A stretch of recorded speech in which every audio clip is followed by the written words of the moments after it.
Hello, everyone. So it has been a high busy week for me, learning new things and never stop growing. Um, Today is Sunday. It's really interesting that the temperature started is gonna they said it's gonna drop um, more by the next week till like 29 degree. So early winter, I think. So, however, navigating through all the changes is this what we made for. Understand that we are not static, we are dynamic, we are changing. Like every day is 2 million souls are replenished. That's how you would like this to be. It's so interesting.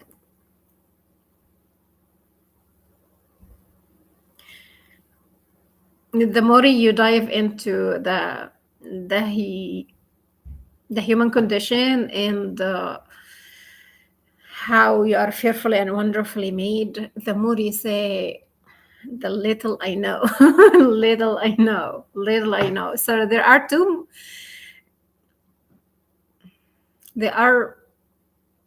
endless knowledge of God's creation, endless knowledge. As I stated before, I held a Bachelor of Science in um, health psychology and behavior neuroscience specific, and master in psychology with a specialization in health psychology with behavior neuroscience focus. So, understanding the central nervous system from biosystems integration is highly fascinated me with integration of all types of psychology across culture, across lifespan. So I do my journey is understanding the whole person approach. Within our complex environment, within the changing tapestry of the world, the population, we understand that the world is highly now is leaning into aging population, rather than, however, still some countries considered and some continents are considered young young countries and young continents. So like Africa, it's the popular is it's a young continent. So the high percentage are young. So that's what the statistics says. And some cities, some districts, some states are more into young population and investing in young population.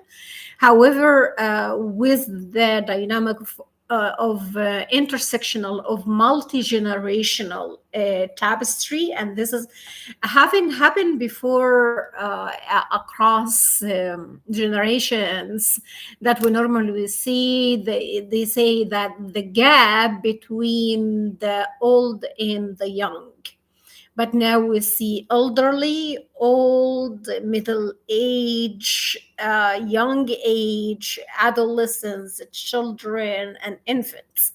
So it's like it's God is bringing all generations together with all this with the with the development of science and technology, and the lifespan now it's 81, the average is 81 years old and 83 years old. And I don't want to say it, 81 men and 83. So there is a perspective that why one gender is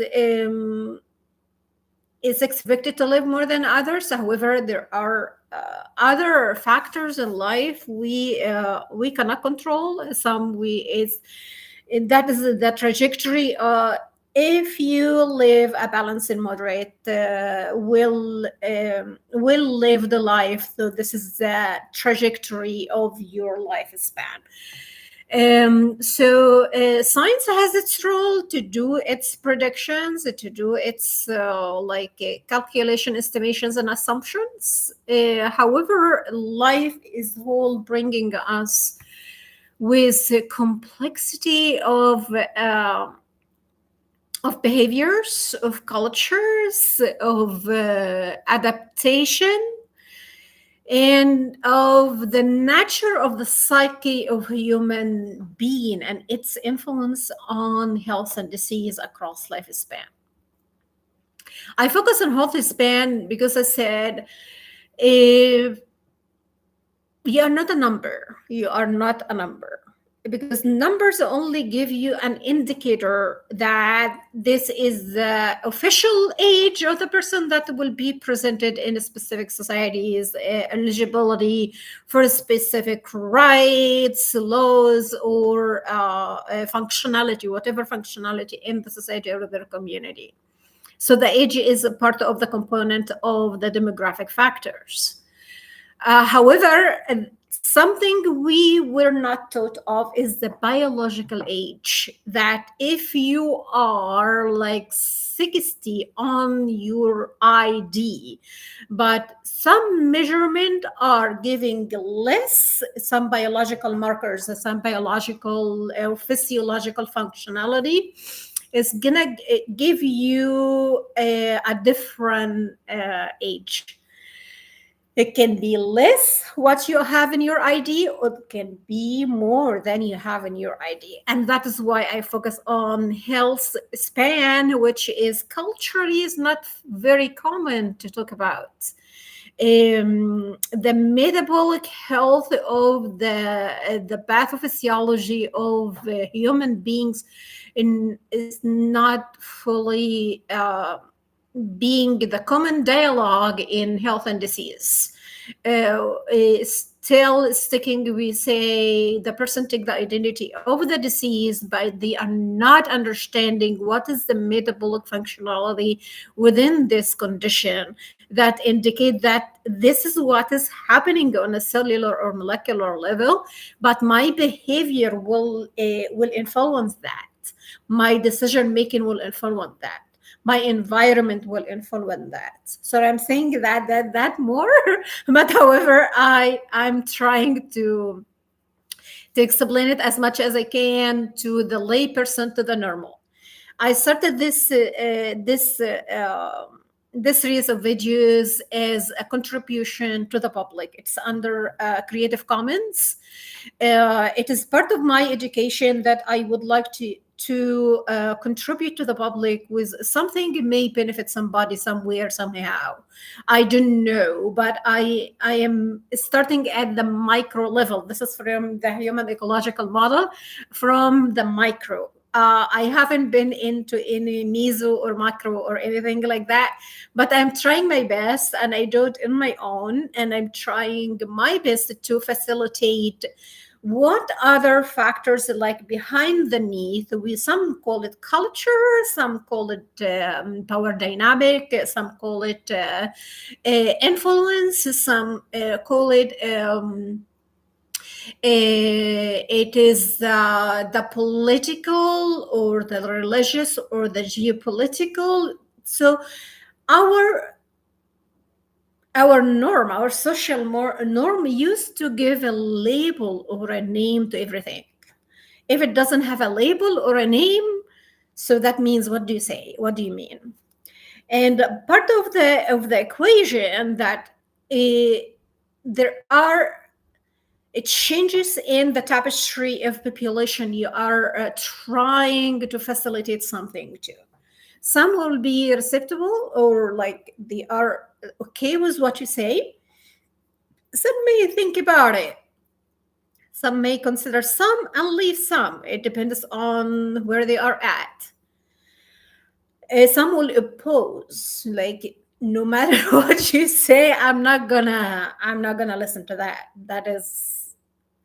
That doesn't make some say it's a pseudoscience. So something not is not like tangible. It's not like the biomedical model, which you have a real lab test and for example, neuroimaging and other investigative diagnostic testing can take place. So I have an evidence that this is what occur right now, but this is not an evidence that this is the 50-50 probability and possibility that all the biomedical model that following. It is not 100%. It is still experiential. It's still in that I see this is what is probable is taking place. Because the cellular mechanism is, especially in the deep tissue, it is very complex. And it is not, unless there is autopsy or there is a scientific endeavor, like for a specific study, and this takes the ethical log on it, because not everything is allowed to be explored or investigated. Some can relate it to age or vulnerable population, like children, like pregnant women, disabilities, elderly. So these are the highly vulnerable, or inmates. These are highly vulnerable populations. So for the respect of the human subject, there has to be ethical rules or ethical codes follow any exploration or any investigation. Unless the person say, I am willing to contribute to the advancement of science, so I am going to sign this, for example, informed consent or this agreement to do this investigative process to examine deep tissue or specific regions or specific organs, regions in the brain or biosystems or organ systems. There is lots. It's not something that one size fits all. And I see this modality and the world of AI and computation now is taking like another endeavor in the scientific exploration. So it's gonna present knowledge, but how to put this knowledge into testing and investigative mind, that will go back to the ethical code of the practice, and that what adheres. Some practices say yes and some no. Some can practice without even declaring it, so that we call it the secrecy of investigation. So that is it's another sector that is tough to to navigate. Anyway, so in all whatever is taking place or thinking about from the human condition perspective and health span, I am narrowing into this endeavor of aggression metrics. And this is part of 15. So I hope I'm gonna stop right now for till 15 till something emerge. I would like to add it to this metrics to understand another thing, because every time I explore a specific emotion, because the emotional regulation, we could say emotional regulation and dysregulation, and that what is being tapped on across lifespan. Everybody is impacted by dysregulated emotion at any level, at different settings, different environments, different interpersonal relationships. So everybody in sort or form has been impacted by the phenomena of aggression or the behavior. My focus is in negative emotions because they are easily to pick up. and your brain is 95% is hooking into the negative experience, because this is what give the state of whatever is attachment or trauma unresolved that begin this cycle. It serve a function within the human being, unless it is recognized by the person themselves, unless they identify it, unless they are talking about it with a trusted and safe environment, and that it will be taken advantage of. It can be escalated to different behaviors, and that is what we say. It comes with the personality disorders, the cluster personality disorders. So that is what shape some traits within the human behavior. Some traits like the temperament, they are heritability. So some are wired, biologically wired. Some are being observed or shaped. We call it the process of shaping, or conditioned across the environment and the interpersonal dynamic across lifespan. However, no matter what, no matter what, it impacts your state of health. It is impact your gut-brain axis. It impacts your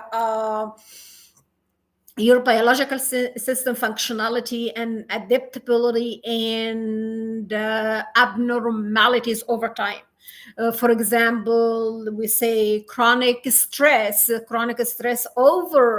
over time can lead to neurofunction and structure changes, that it changes your electrophychemistry within a specific factors that can be correlated to risk behavior, can be correlated to aggression, to violence, to crime even. So the human being is like multi-layered. You are a living cell. You are a living cell. You are not a chair or a table. I remember one of the years back then, early 20th, when I started to navigate why things is going this way, why humans are like really rushed into judgment, labeling, say it's hindering the human development, it's hindering healthy relationships, it's hindering the understanding of the purpose why you are here in life. Later in life, I understood that this serves a function.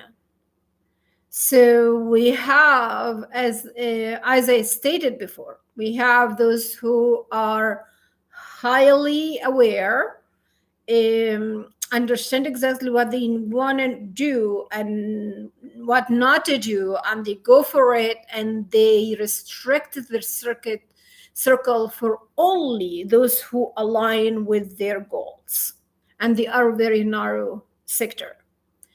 There are those who go by the list, and that's a success for them. They go by the list.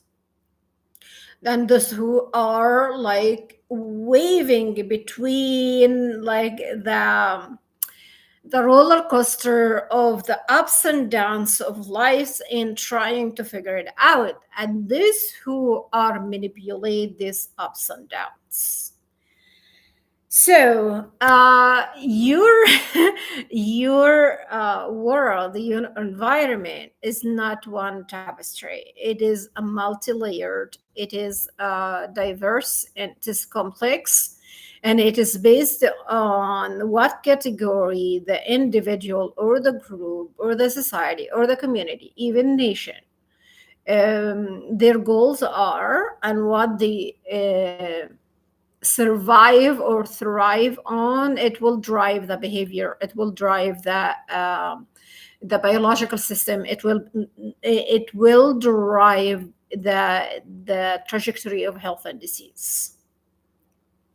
But our awareness as human beings came to life. We came with a load of stress of intergenerational trauma, and this is highly wired in the central nervous system, and the environment is building up on that. We have the correlation between nature versus nurture, and there is a lot of experimentation and theoretical endeavors and research on the nature versus nurture. But over we have the attachment theory, we have that the trauma informed, we have, this is late, the trauma informed, but we have for example, the personality testings. We have a stress, perceived stress threat, and pain, perceived pain as well in reality. So we have all of this. This is taking a whole different trajectory in the person, choices in the person, lifespan, decision making, every day-to-day functionality. The nature of their interpersonal relationships. The more we see that the high escalation in dysfunctional patterns of interpersonal relationships, the more we see that the activation of the limbic system, the freeze, and fawn, fiend, and flop. So we have this from extra turmoil and this wild tiger, and that cannot be controlled, and they see people as objects, not as humans. They don't see God in this perspective, and what they thrive on damage. We see that this is between the pendulum, the pleasure and pain, the pendulum, the pleasure and pain. And when it comes into pleasure and pain, there is something the person is going to seek, and something the person is going to avoid pain and seek pleasure. That is escape. That is another thing that is like the right formula for risky behaviors, especially with developmental stages, that the change in the pruning, the neurostructure is reshaping. The networks are trying to see what works and what does not work, what to leave and what to let it go. And the hormonal changes that through the adolescence and young adult, and how this impacts their interpersonal relationships, and what type of interpersonal relationships, and what type of environment around them. There is a lot of scientists now and practitioners that started to look for the environment as an integral component on the biosystem changes. And how can this anticipate on gene expression, on DNA methylation, in inflammation, and the projection of from metabolic health, all the metabolic syndromes into the neurodegenerative diseases and the neurological disorders.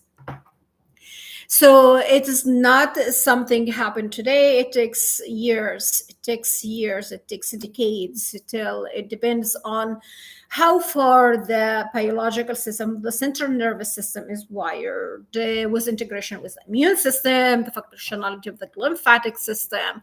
So you are highly designed quantum computer that no one can design a computer like it. Only God designed you, because he said you are fearfully and wonderfully made. When I break a piece of this system, I say, oh my goodness, I am lost. I'm lost. There is a lot to do. There are a lot to know, especially when we understand that how blood is made, how tissue is made, how the bone marrow is made, how the neurosynaptics are strengthened or weakened, how the elongation and the transduction, conduction. you are, I don't know, you are a mega network. You are a mega network. So every time I learn a piece, I feel like, okay, how this can redirect or shift the perspective of what needs to be done, what changes needs to be done. But however, what we have as well from psychology as well, we have the internal locus of control and the external locus of control.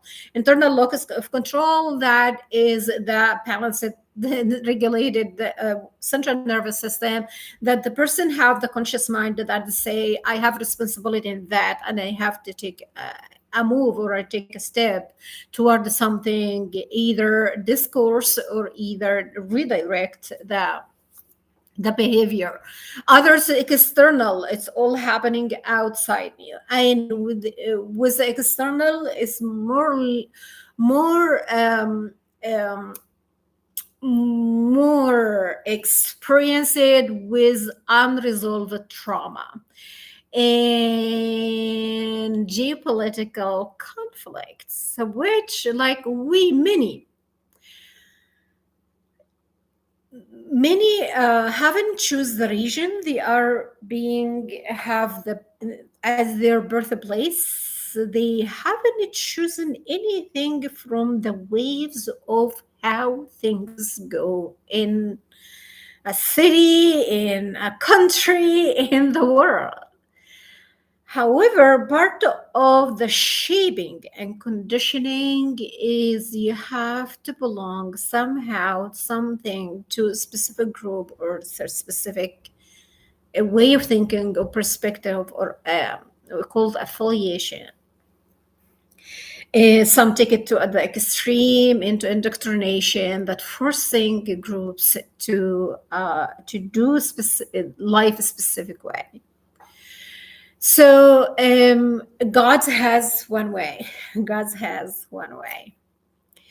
And God is designed us in a way that He would never change His perspective on us. He created us in His image. He created Adam and Eve.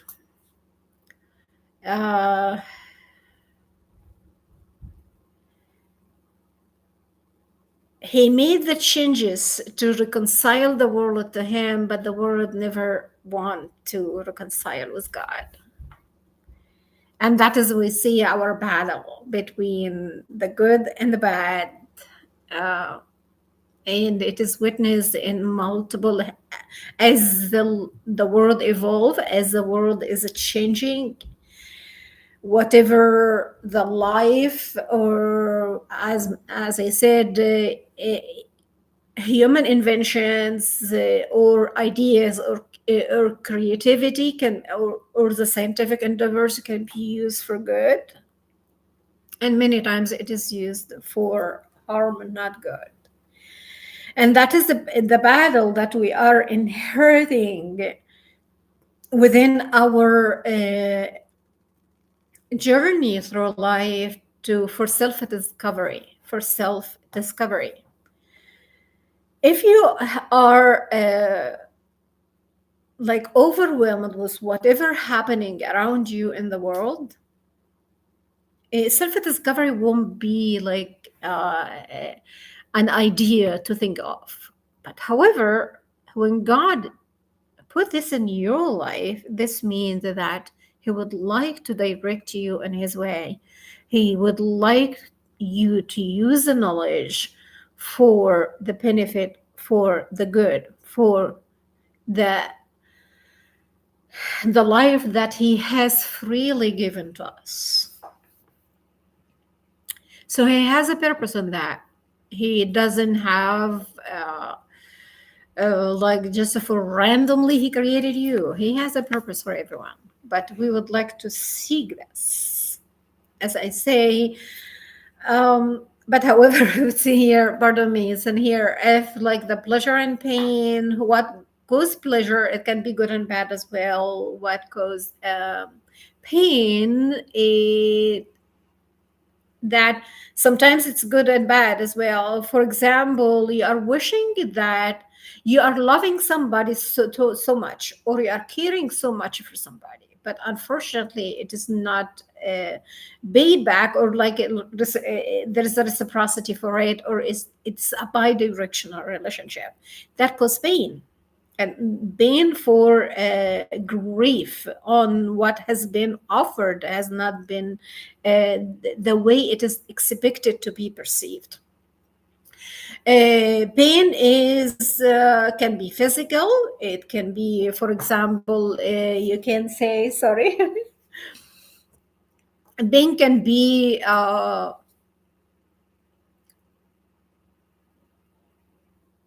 the sense of abandonment and ignorance. Abandonment, that I say, this can be one of the early childhood events that impact the how the person perceive the world, or how they see the world, how they see relationships, how they see life as a whole, or functionality. And this abandonment can hinder, or can be like the thing that will fuel the person into being shaping a better life than what they wish to have before.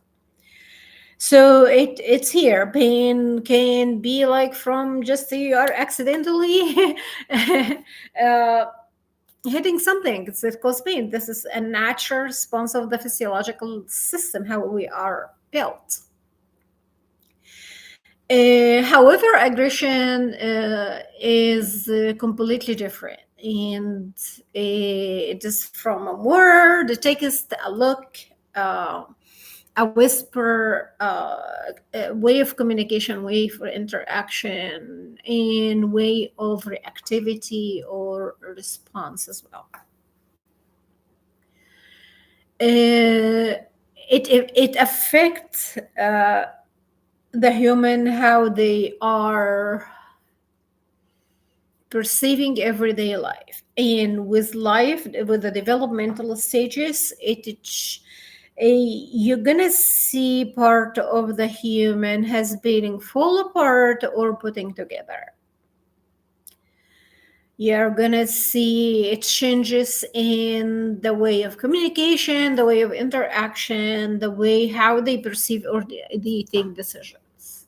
And that is not only on the outsider influence of the behavior of aggression, but it is the constant change on the molecular level that change the trajectory of how the person is wired and how they perceive messages.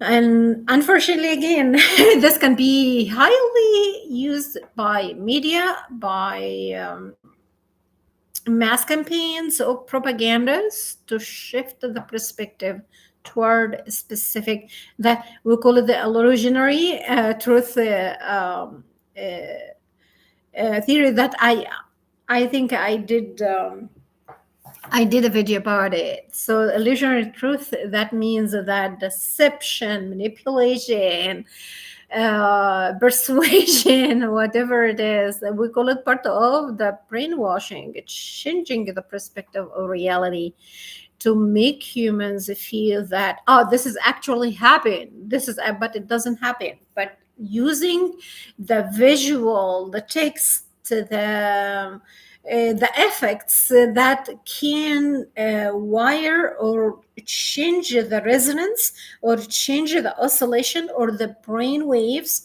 and how the electropychemistry is changing within the biosystems. So be aware that your molecular changes is not only because of aging. It is what factors integrate in that change this electropychemistry outputs. We have input from the environment, and it's particularly the visual. So it's high influence on changing the perception, and then maybe the body takes over if the person is have this emotional dysregulation or a dysregulated central nervous system. So they are going to start to act from fight, flight, freeze, or fawn, or fiend, or flow.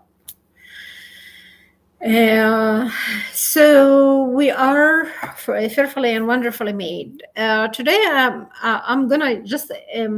I hope we take something away from today, and we understand another piece of the aggression matrix.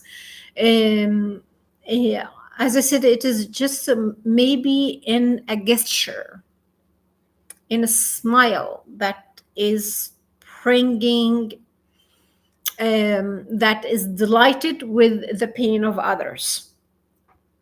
So even a hand gesture, as I said, even a head nod or whatever it is, it can be anything. But looking at these behaviors over and over is big specific and understand the body language of the environment around you, where it came from. If it is presented in a cluster and it has it's have has been shaped a pattern, so it's intentional, it is meant for harm and not for good. And we have to be aware of that. That's how we say when we put our boundaries, limitations. But there is another grand, grand theory that is going through, and you want it or not, is taking people into direction they most of the time they don't want to. Particularly if you want to understand that we are fearful and wonderfully made, you are created in God's image. So God is your center. You are in alignment, and everything that is from this point of your awareness and realization that He is the center of your life. The most of the time the world is not expecting that or don't want that from you, so we say the pushback, the pressure tactics, and mostly in women, the pressure tactics are mostly in women. And many times it goes unnoticed, and because it's a social norm, and it is may cause like unwanted conflict with if if the person started to use like oh, I'm gonna defend, I'm gonna protect, I'm gonna say this is wrong or something. The majority are afraid to put themselves in this situation because of the cost and benefit calculations or cost benefit effect. So what is it for me? What is it can harm me? And if I am willing with this harm to carry on, or I am not willing to take this harm because it doesn't belong to me. So unless it touch me in my life in a certain way, I'm not gonna silence, or I'm gonna avoid, or I am gonna be like a phone, I'm gonna be in alignment with the aggressor. So for as a defense mechanisms, so the body for the survival built as well wired to for these defense mechanisms.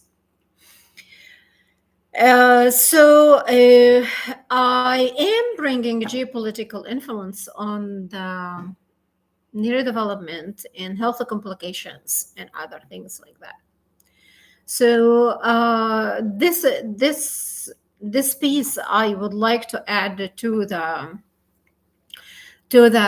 aggression matrix, because many wonderful life pay the price for something they didn't anticipate in, or they didn't expect, or they were so naive or unaware or pushed by um, other agendas to put them in the front line and for their life to be harmed. Many times we don't say, as I said it at the beginning, we don't know which category every human is functioning. Everyone has a specific, we say, intention and motives, and their shaping, their conditioning, all of that, their perspective on the world, and their enthusiasm to do something maybe at the moment, but they can withdraw next if the outcomes are not what is expected.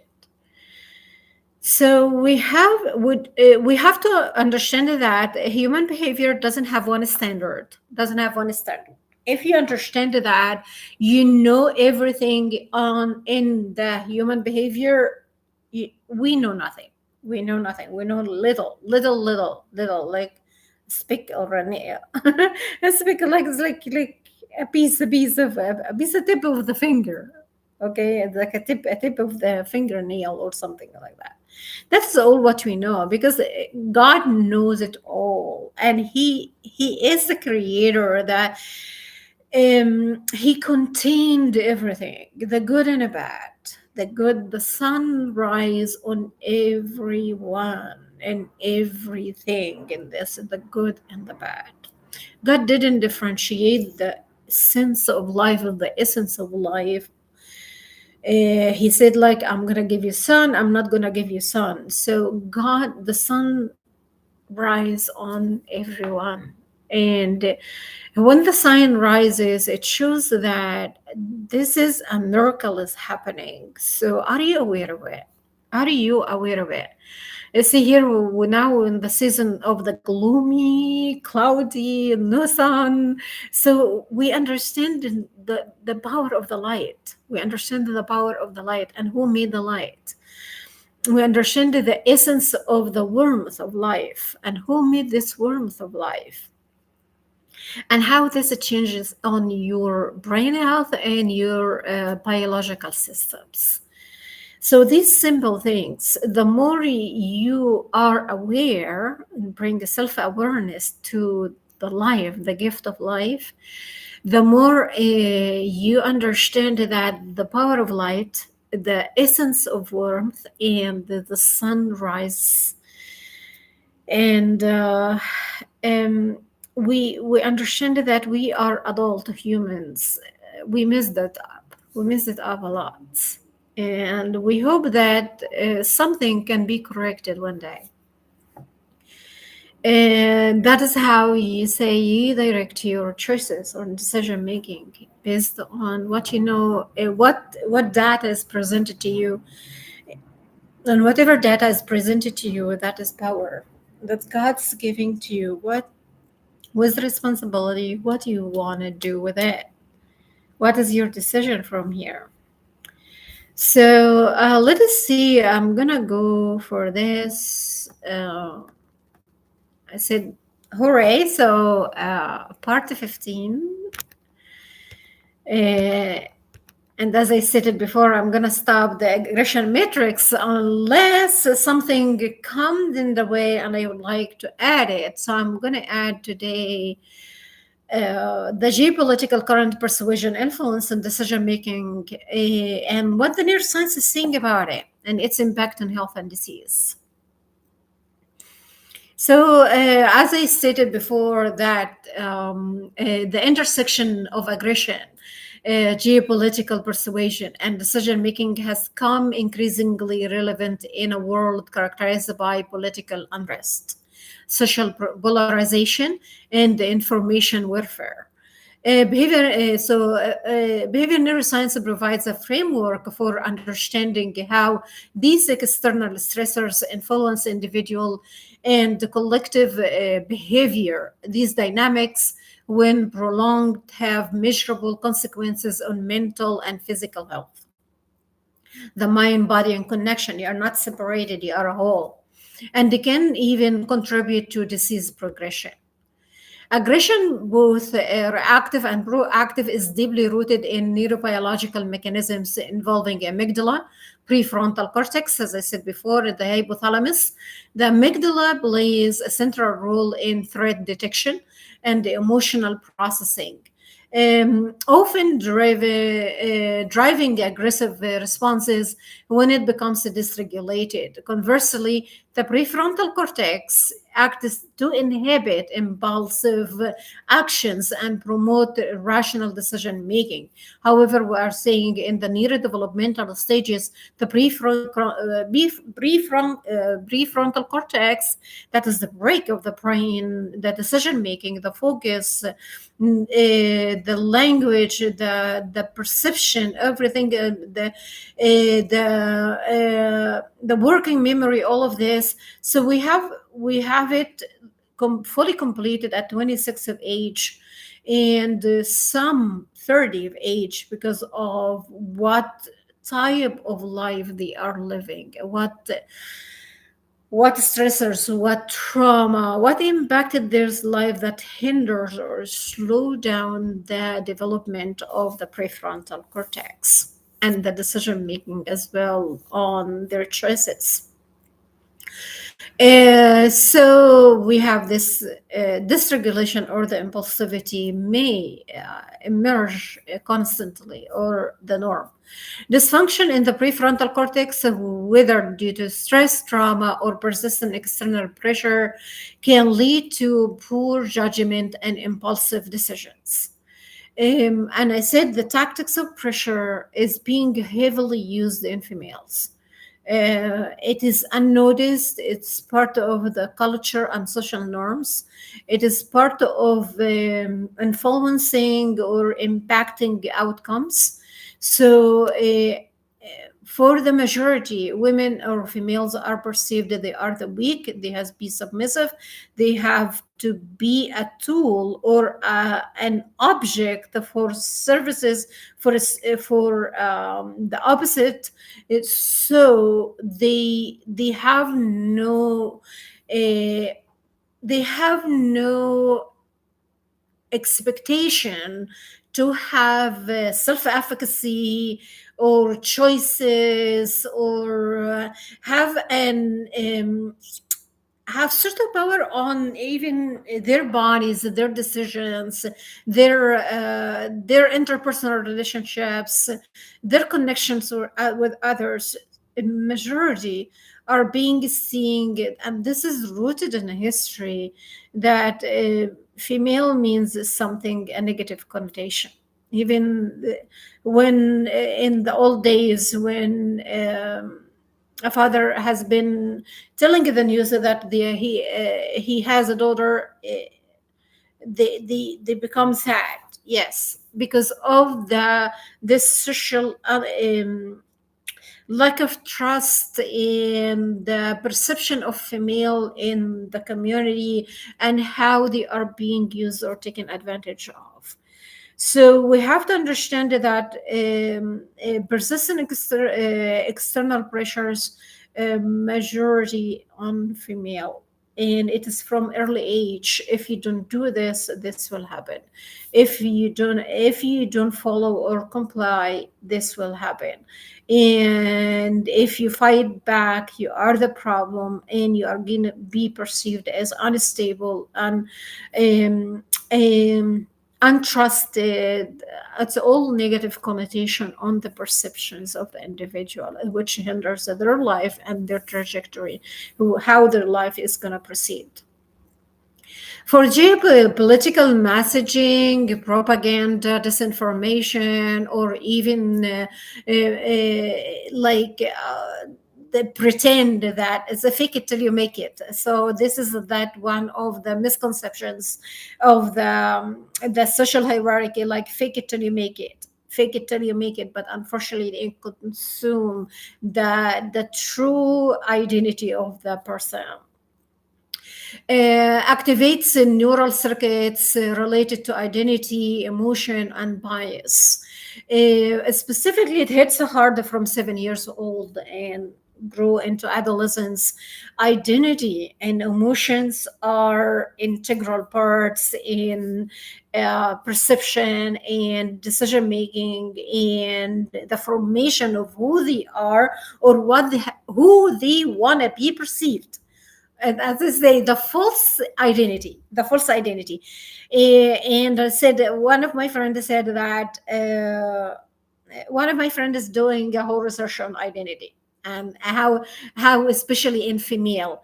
One is making a research on the cluster personality females in the community service.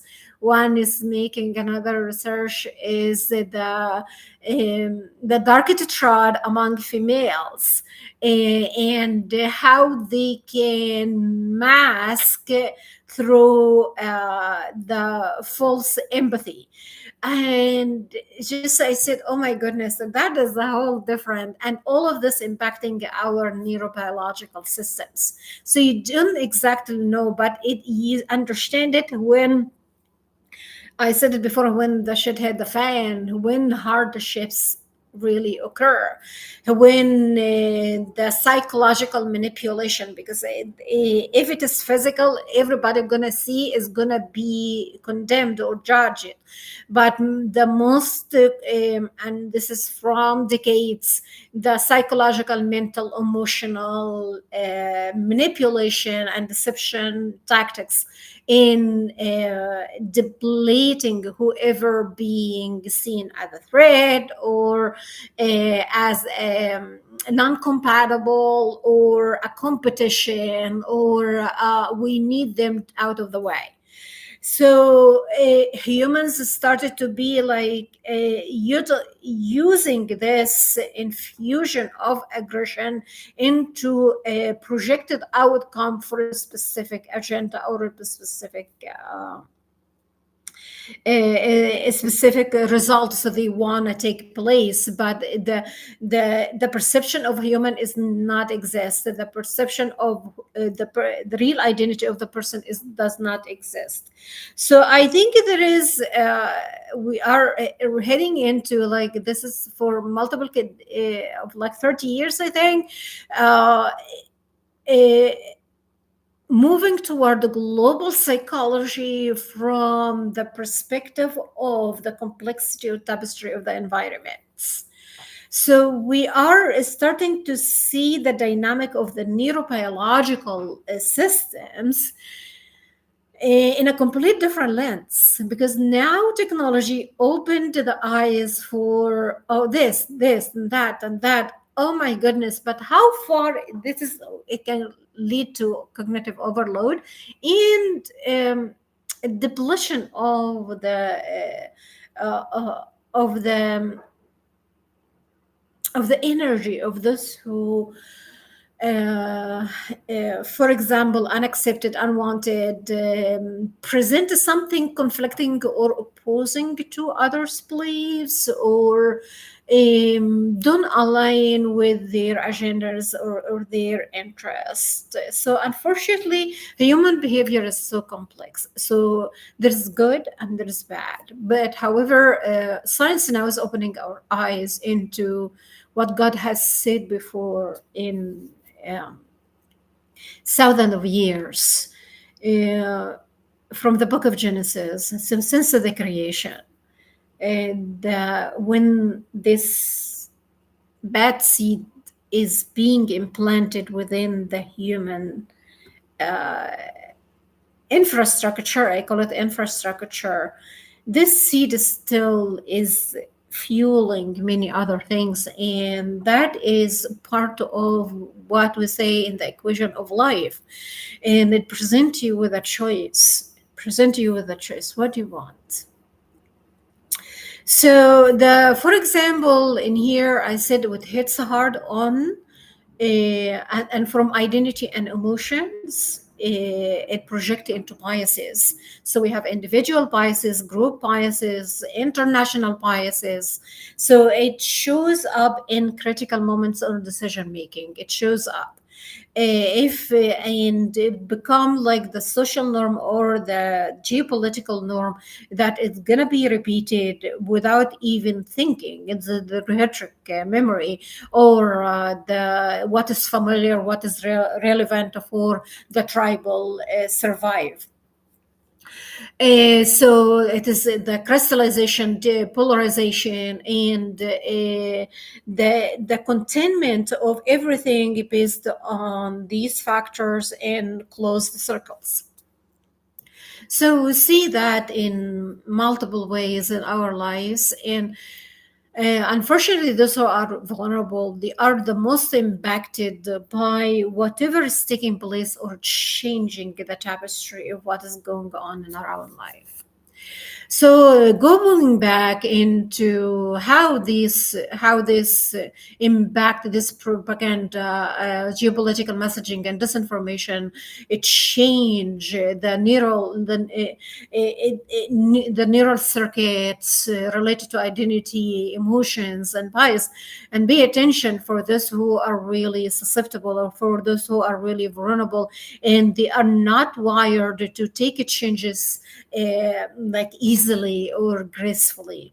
So it can present us with different of contradictions in behaviors. So neuroimaging studies have shown that politically charged content activates the default mood network.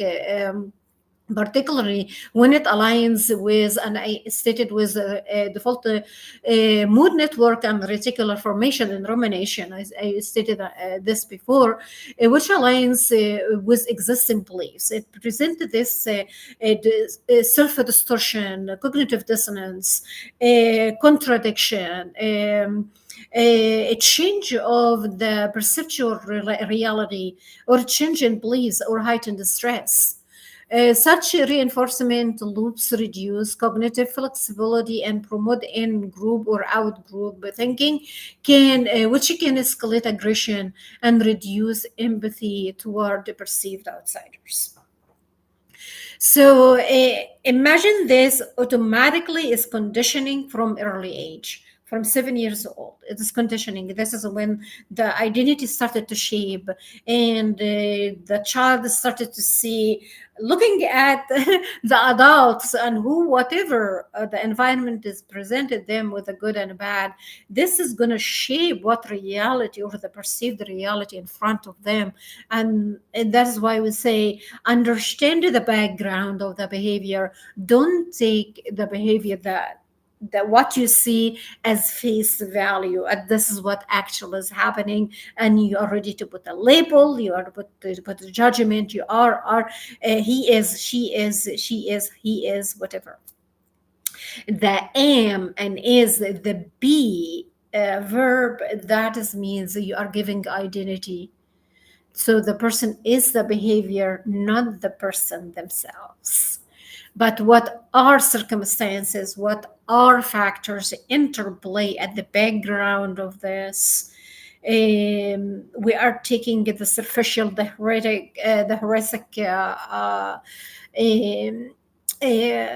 uh, memory, that what is comfortable, what's familiar, what is relevant, in the momentary, the shortcut. So our brain, because yeah, one I said before that our brain is a selfish brain. It is the selfish brain. It weighs 2% of your body, but it consumes 20% of your energy.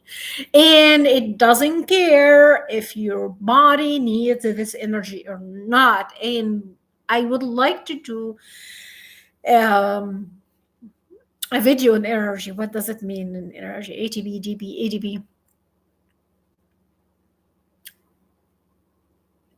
That is the metabolism of the essential protein, enzymes, biomarkers, biosystems, all that. What does it mean with a mitochondria and your powerhouse? Because your brain has its own immune system, and it has its own mitochondria functionality, your gut. So your immune system is not. It's really interesting how stress response, how even every single change is happening, or you are taking in your sleep, your diet, your stress level. I said, the trauma, the current event, the past events, your memory of, I said the the hippocampus store the negative experience, because this is protective mechanism. That is like when, like you say, the cat, they are snatching at each other because like guess what, the self mechanism. So your hippocampus is storing for a decade, almost a decade, negative experiences for defenses, for the amygdala, for the insula, for your default mood network and reticular formation, ready to drive this cocktail cocktail of negative emotions as a self mechanism, or uh, as a function to escape the current moment or to escalate the current moment. So escape or escalate. And that goes back to what is the agenda, is what scenarios running, what beliefs, values, what is the background, or we call it, from cross culture and social psychology. So what is going on? What is going on? And this is really interesting when you understand the human behavior from the functionality, from the electrobiochemistry and the regulation of the central nervous system. It gives you a lot of outcomes, a lot of outcomes, because it is interact with gene expression, gene mutation, and gene silencing, and DNA methylation. So it's all this. So it is not just the less we know from about how the geopolitical perspective can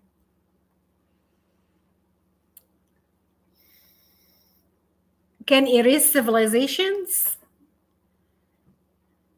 the less we know, the more we are allowing it, the more we are giving them the permission to continue.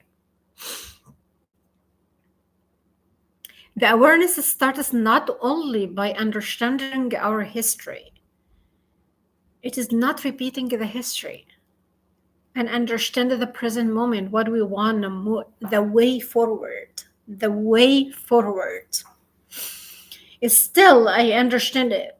For the geopolitical, it's highly sensitive area for people to talk about.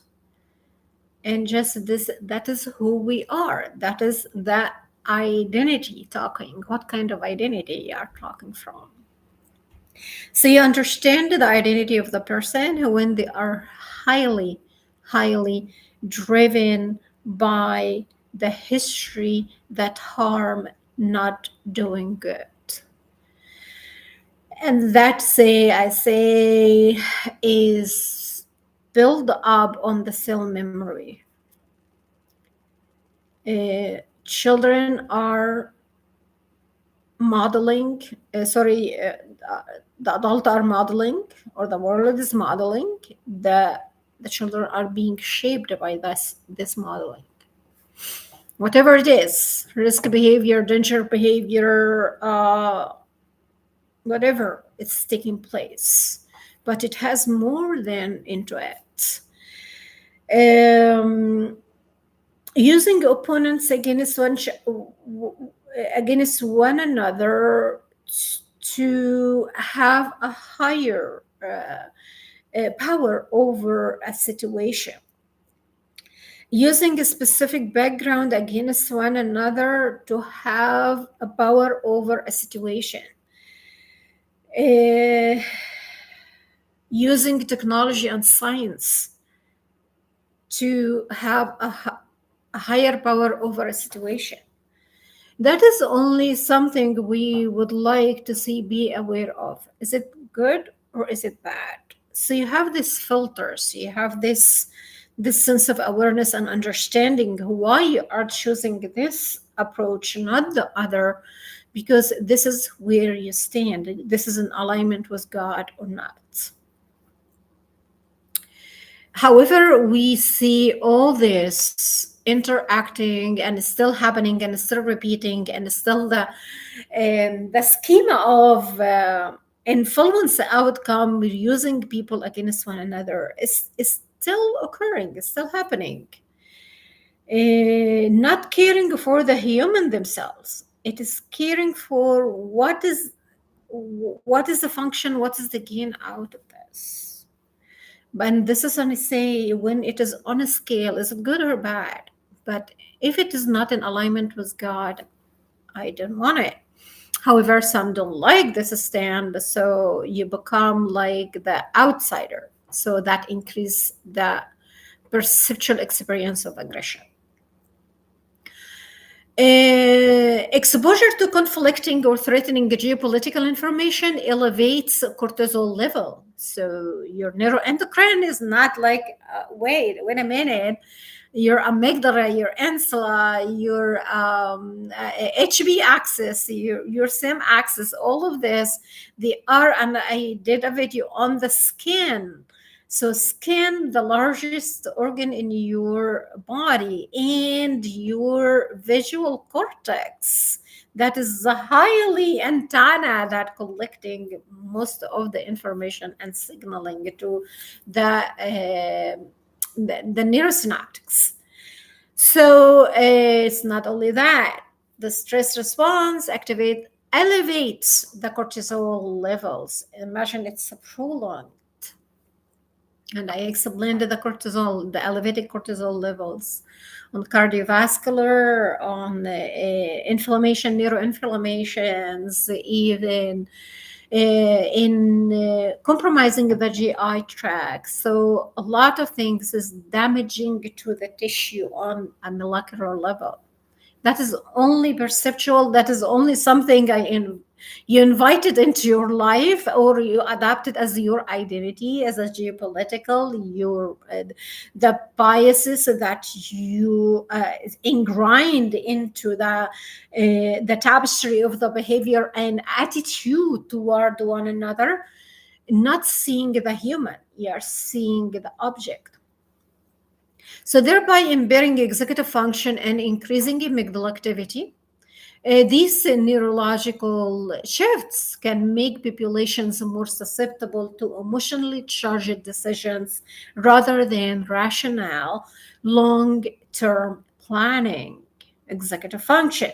So we have here the heightened amygdala, this susceptible emotional charged decision. That is when deception, manipulation, persuasion, and everything that part of the brainwashing, that shifting the perspective of reality, allowing people to be driven by their negative emotions and biases rather than what is good, what is bad, is it real, it is not, is it a fact, is it a myth, is it like a hypothesis or a propaganda enforced, or there is a pressure is being calculated for specific outcomes, which aftermath the individual wake up and say, how come I contributed in that or took part in that? So it presents as well after that of the emotional charged driven decisions.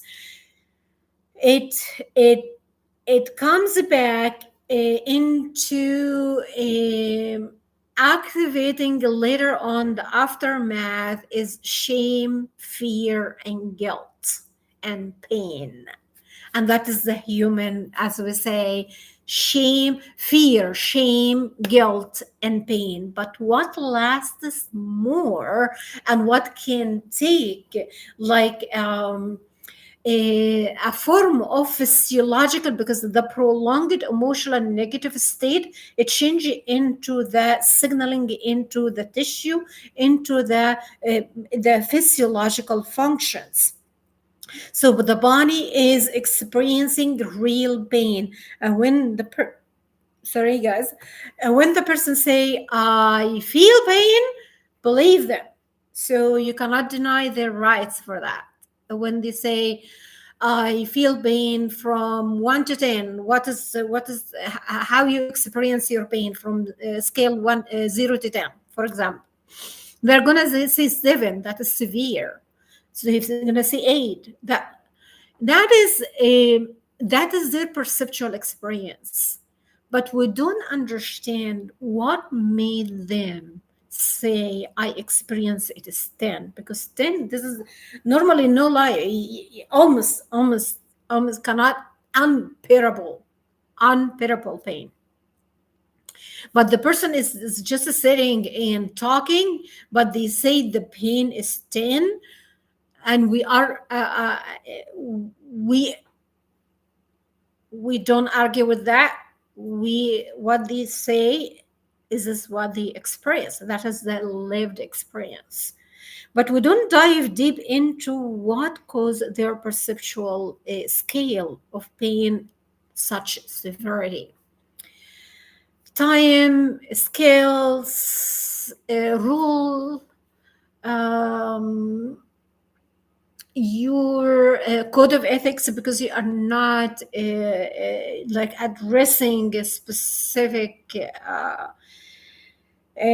complaints or phenomena, unless you are trained. That is part of the ethical code as well, according to ABA 2013. It is out of the it's unethical to treat something or to uh, claim that you know this thing without the efficient training and certification in that. But however, we are going to understand this is from the lay person. This is like take responsibility in your health, in your life, and in your decisions for a better quality of life, better well-being, and enhancing to your pain state. Because fear, guilt, shame increases the sense of pain, and the brain doesn't know it is this pain. So it's gonna redirect the physiological response into that, and the person will experience pain even there is no injury or surgery, or like something is like physical. Really, that is the outcome of it.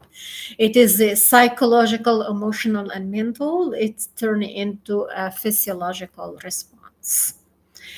So, navigating underneath that, what influences this, what drives this, that is a whole different of a therapeutic approach. It is recommended that the person will navigate through it. There maybe their mental, emotional, and psychological pain driving their physiological symptoms. Maybe when we address these, it can alleviate the physiological response. We don't know. But however, part of this, and I say when the emotional driven decisions are taking place, that the aftermath is going to leave the person with fear, the fear of not being fit in, or being accepted, or being outcast, or being shut down, or being isolated, or whatever the consequences are as a punishment or expected punishment from the in group. The person is afraid to go through these consequences, so they are gonna.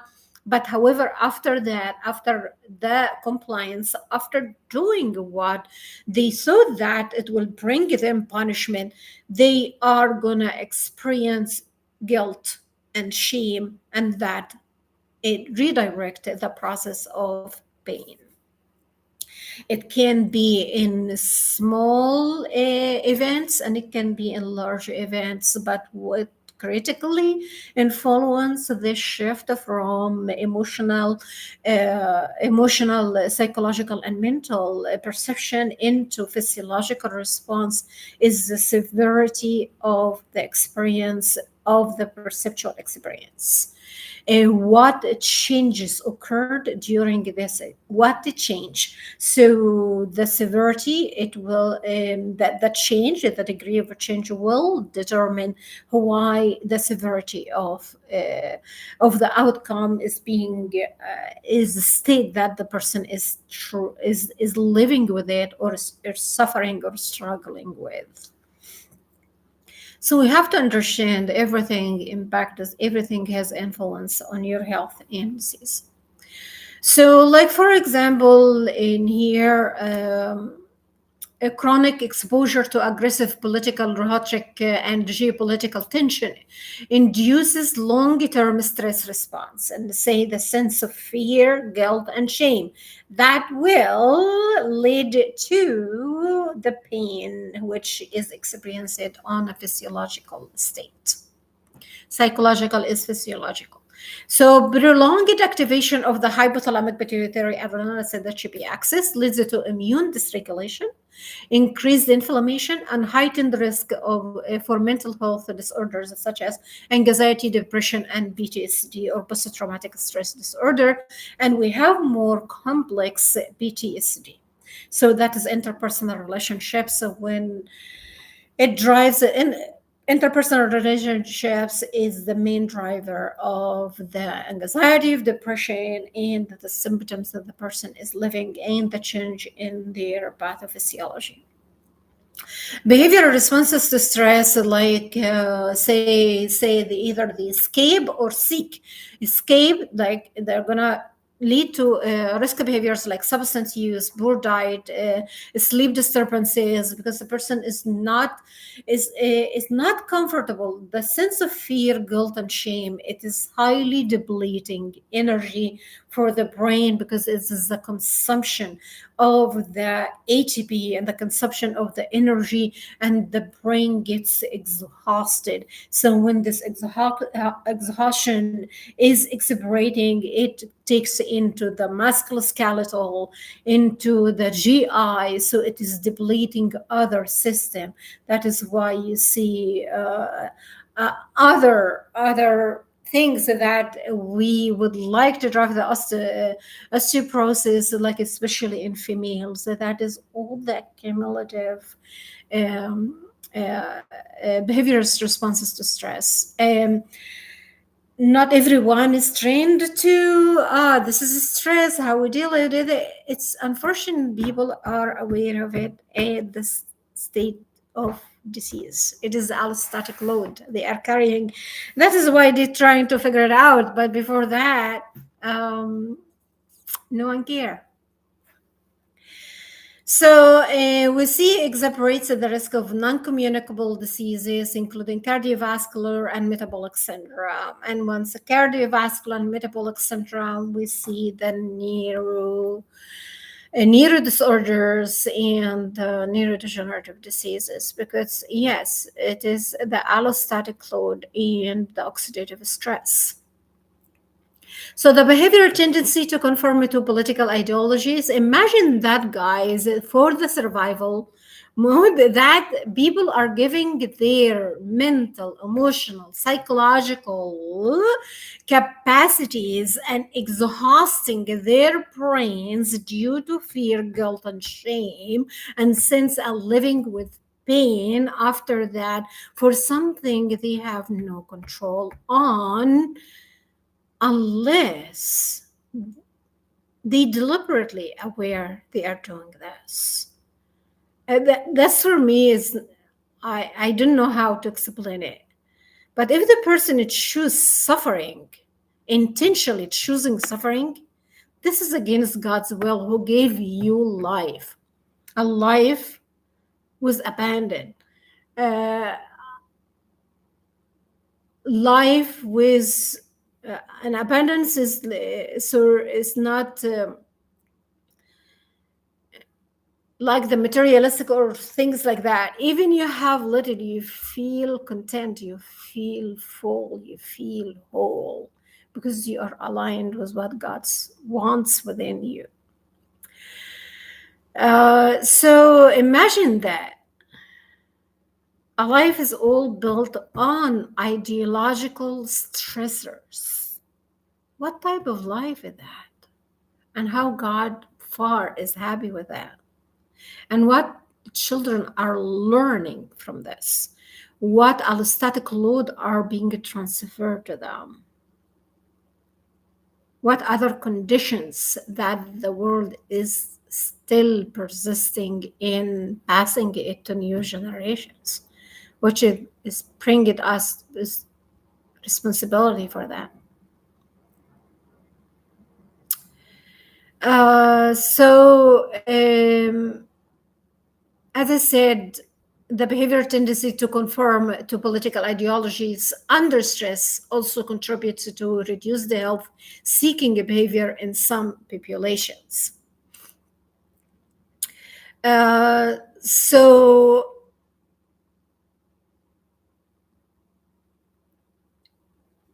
acceptance or like confirming or denying is gonna drive the group norms and identity. That is how the group norms and identity is shaped with what drives, what type of ideological or political ideological influence under stress is being taking place. And is this helping the whole person approach, the healthy people, the well-lived life, the life that align with God, that is say, I don't regret anything I chose or I did? How this could be? What questions are you asking right now? So aggression and geopolitical persuasion are powerful forces that affect not only decision making but also public health. It weakens immune system. It is more susceptible for diseases, susceptible more for infection. It reduces the person energy for productivity and stability in life. It hinders the person from like having joy within their day and the respect that they would like for themselves when they walk or when they are related to others. So they shape a highly powerful forces that affect not only decision making but also the state of health and disease as well among the whole community and the whole maybe the whole nations as well. So what the neuroscience is telling us is that the brain's responses to aggression and ideological messaging can impair rational thinking and increase disease vulnerability. Why? Stress response, weakened immune system, fighting things that is not exist, exhausting their resources and exhausting the cell consumption of oxygen, of ADP, all of this exhausting the resources, which is supposed that they are designed for activities that deep and fruitful and productive. They are being wasted in things that over the time you're going to pay for the price for it. So understanding these mechanisms is essential for designing interventions that promote resilience, empathy, and the public well-being in increasingly polarized environment.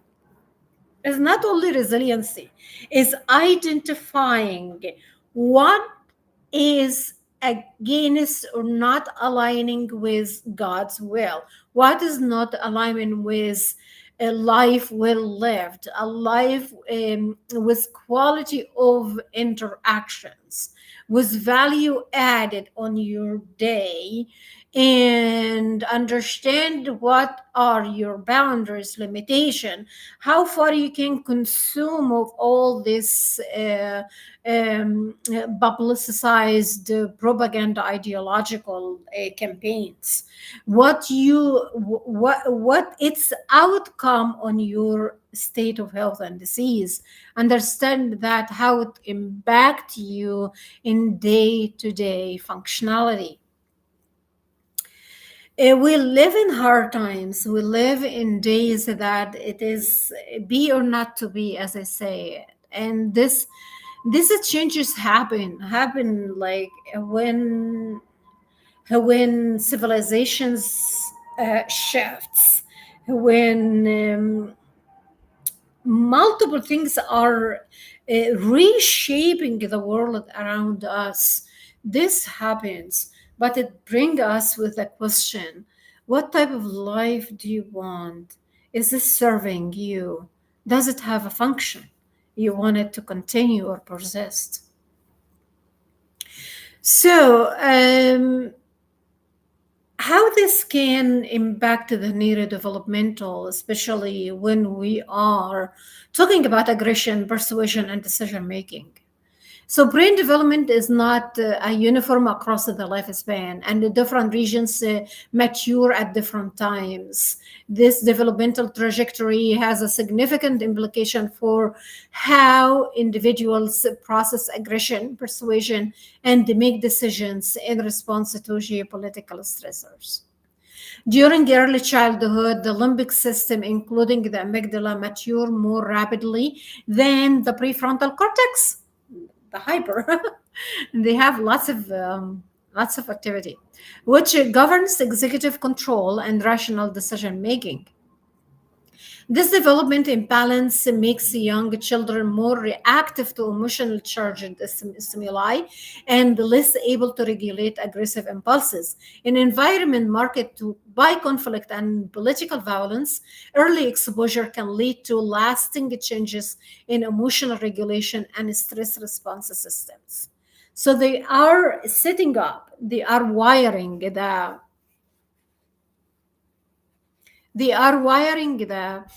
central nervous system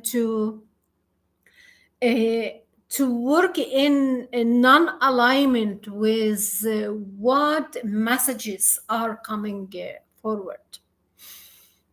So adolescence represents a critical period of heightened neuroplasticity and sensitivity, social and ideological influences. The brain reward circuitry, particularly the Nicholas accumbens, especially Nicholas accumbens addiction, that's a high piece of risk behavior driven decision making and choices, becomes more active during adolescence, while the prefrontal cortex continues to mature in the mid 20s. This makes adolescents more susceptible to peer pressure, social identity narratives, and ideological persuasion. That is when polarization, doctrination, and brainwashing occur mostly on this age, early age, adolescence, is the shifting of the identity, including nationalistic or extremistic messaging. It's like I say, social media or the mass media, the be aware what messages are you exposed to on your cell phone, on the TV, on the newspapers, on any platform of social media. Be aware and try to be your own investigator. That is it presenting a fact, is it true or not, and do your diligent inquisitive understanding and give it time. Don't rush to conclusions. Political propaganda and divisive messaging can influence identity formation during this time, especially with dysfunctional interpersonal relationships. I said the aggressor understanding. Okay, so the trauma history, the intergenerational trauma, the disorganized attachment, the insecure attachment, the socioeconomic difficulties or challenges. The enemy knows that, and they are using for their own advantage and the disadvantage of pressuring the outcomes. So, political propaganda and divisive messaging is it can influence identity formation during this time, shaping long-term values. In group favoritism, we call it nepotism. Nepotism. So, the favor for the in-group and the exclusion of the out-group, and the even willingness to support and engage in violence. That is when it is the phone and fiend that the victim is become, or the indoctrinated, or the brainwashed, or the pluralized, or as I say, the one that being re-educated into what is the ideological perspective for the in-group should be, and the can lead to the outcomes that the individual from early age perceive the violence is the natural response of behavior toward, for example, they call it social justice, but it's not. Social justice never been by causing damage to innocent lives. They call it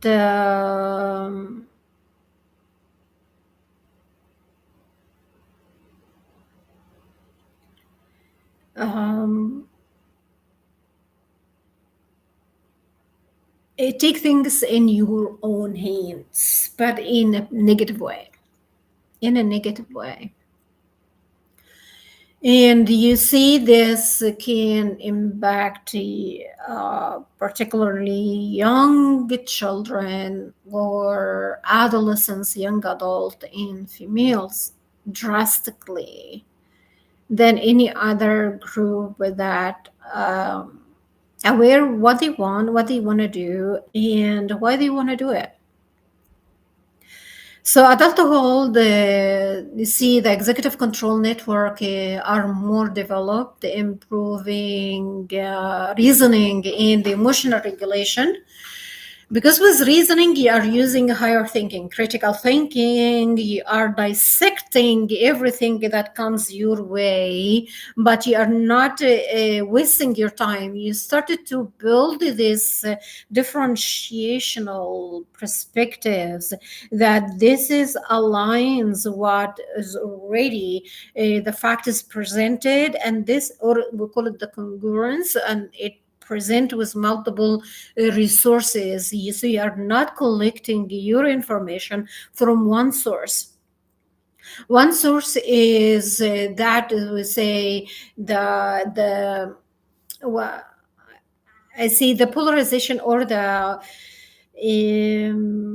singularity of decision making, and singularity in decision making, that is a weakness, that is a flaw, can be utilized for the disadvantage of those who are not fully aware what they are doing or what they are presented with.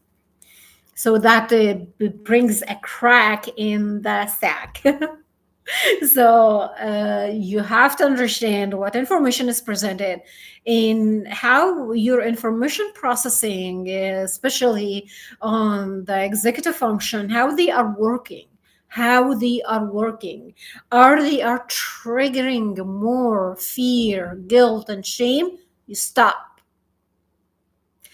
But however, You have to listen. You have this connection between the mind and the body, that you are aware that what fear, guilt, and shame does to the body. So you have to come with attunement or attenuation into your body, how your body react to the perceived information. Are you acting from fight, flight, freeze, or you see yourself fawn or fiend, or flop shutting down? So you have to understand what state you are operating from. So we go back to that executive control networks that allow higher thinking to take place. That is a human brain. That is the human brain, which the decision comes with fully awareness that this is the right approach to take, or that is the things that align with God's goodness in life. And the emotional regulation. You're not living from or reacting from fight, flight, freeze, and fawn, and feed, and flop, which leads to, we call it the posture, or make you like fake it till you make it. Posture, eye contact, whatever it is. I love the way it is said. And collapse. The person is feeling that they are so small, and whatever is presented to them is taking the whole space. Imagine with me that the person is like, you think you know it all. You think you know it all. So when you think you know it all, that you may be overconfident, you may be rush to conclusions, you maybe miss out. That's not the fear, miss out on important information presented, so that the right signal from the brain is not being activated. It's a false perception, and what is made in false perception is going to be a point that can break or can allow for other things to escalate. So you have to understand yourself that what point are you operating from? How this perceptual or the information is presented to you, your body is perceiving it. How your brain, your information processing is happening. Is it activating anxious feelings? Is it feeling confusion? Ambiguity?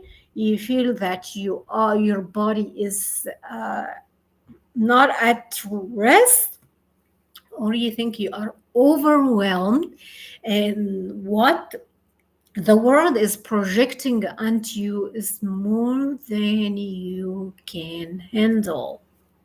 And that is a very breaking point. So the breaking point can serve a function to the aggressor, that the body is being collapsed, it's being falling down, being shutting onto self, it's being minimizing, it's being feeling small, while what the world is presented is more than you can handle. And that is a freaking point for the vulnerable, or the other starting out to use the word available means, whatever the world is presented to you, you are in a state of availability to feed the world, to feed on.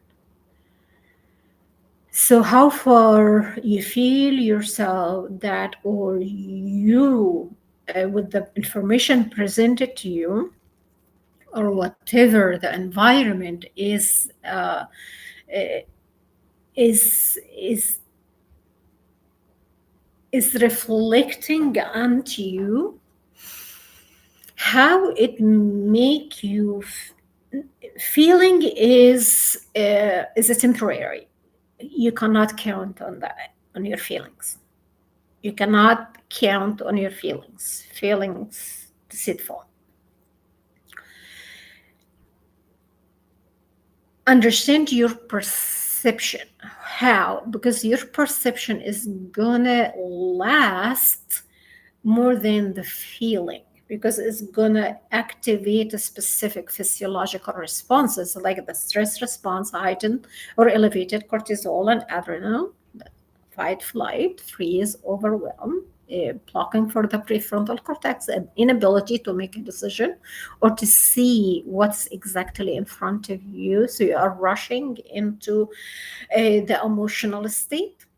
So that can increase the susceptibility of escalating aggression in the situation, or making you overwhelmed and shutting it down. That means you are collapsing.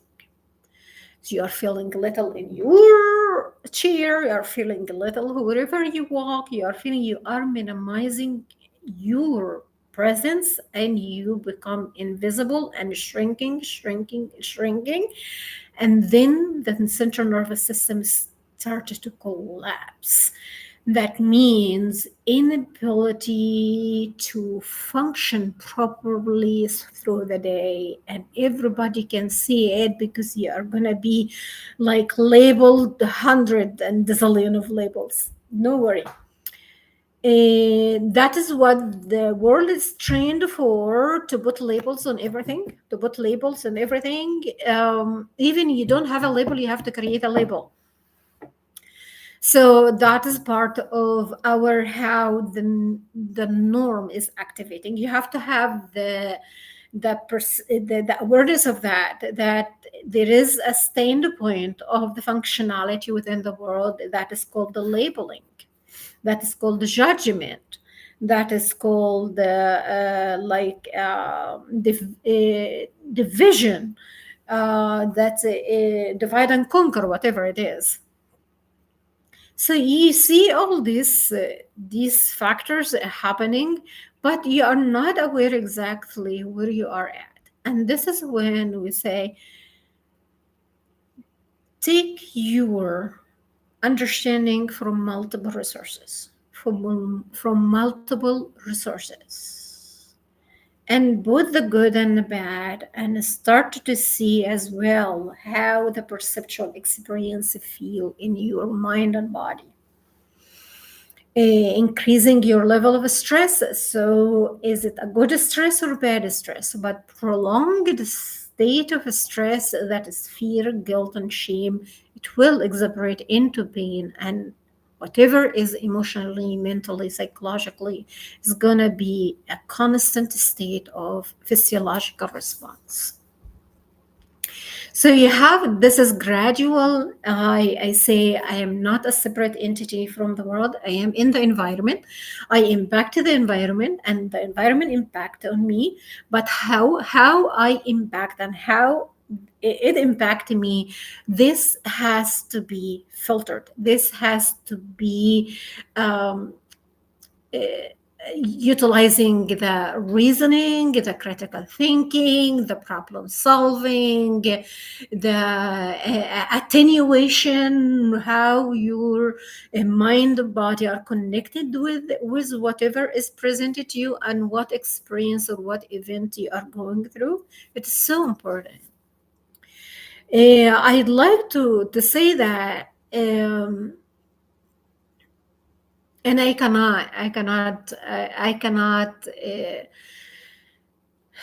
leave the body, keep the score as a cornerstone of whatever it's just, and I'm gonna send it again. It takes it to every single cell, uh,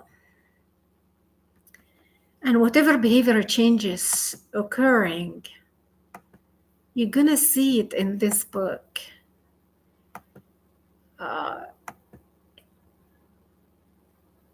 Let's see. The body keeps the score. See, the human condition doesn't want to change.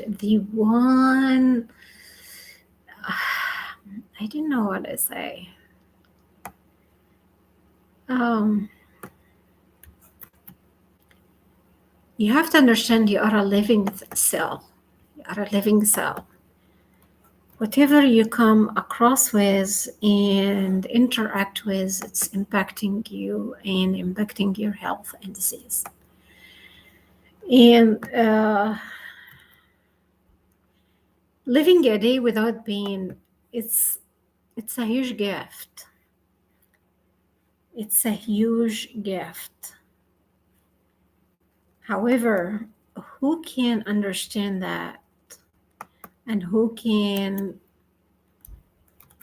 um, who can decide that your body is your temple? The body is your temple.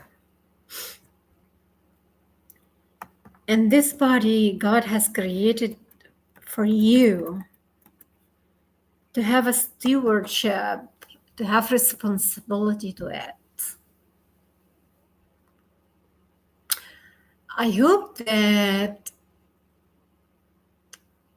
the newly moms and pregnant moms to start to build their booklets of how to keep the integrity of the body as a female, how to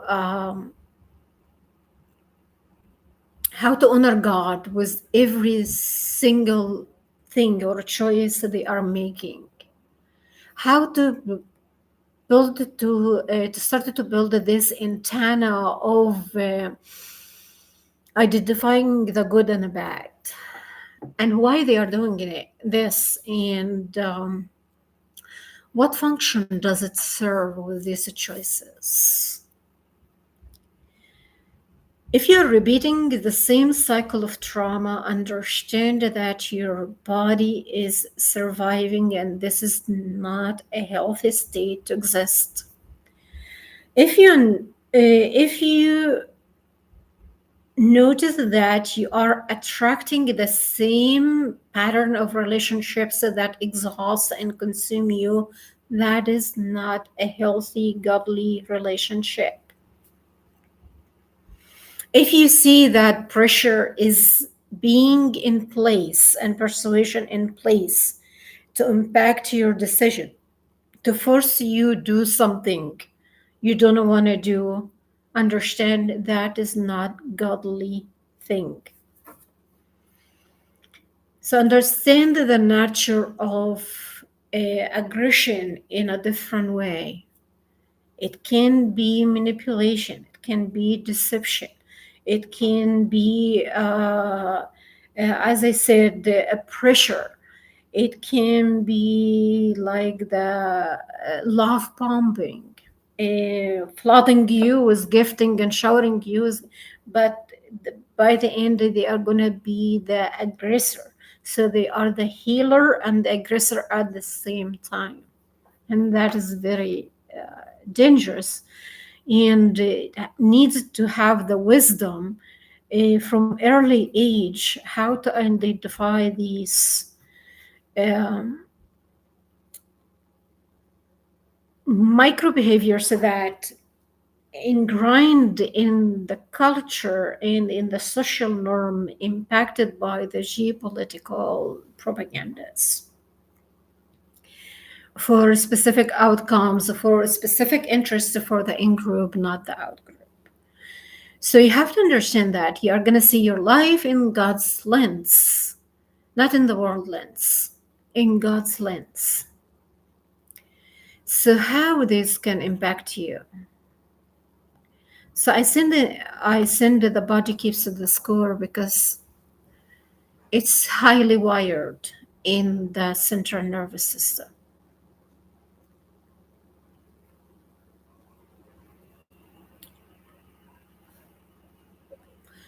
It can shape long-term values and a lot of things. The person, once they are taking it as a norm, they they don't see something wrong with it.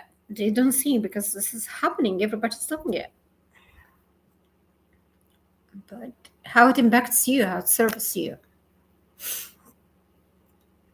So we see here, under chronic geopolitical stress, even the mature prefrontal system can become compromised. Because highly stressed, that's toxins. That is toxins. What toxins does to anything? Diminish it, purge it. Prolonged exposure to stress or propaganda can cause allostatic overload, that is, the inflammatory biomarkers in the oxidative stress, the ROS, and the disease state. The compromisation of endothelial cells and the gut lining and the, the coating of the vascular structures, weakening cognitive flexibility and reinforcing aggression and ideological rigidity.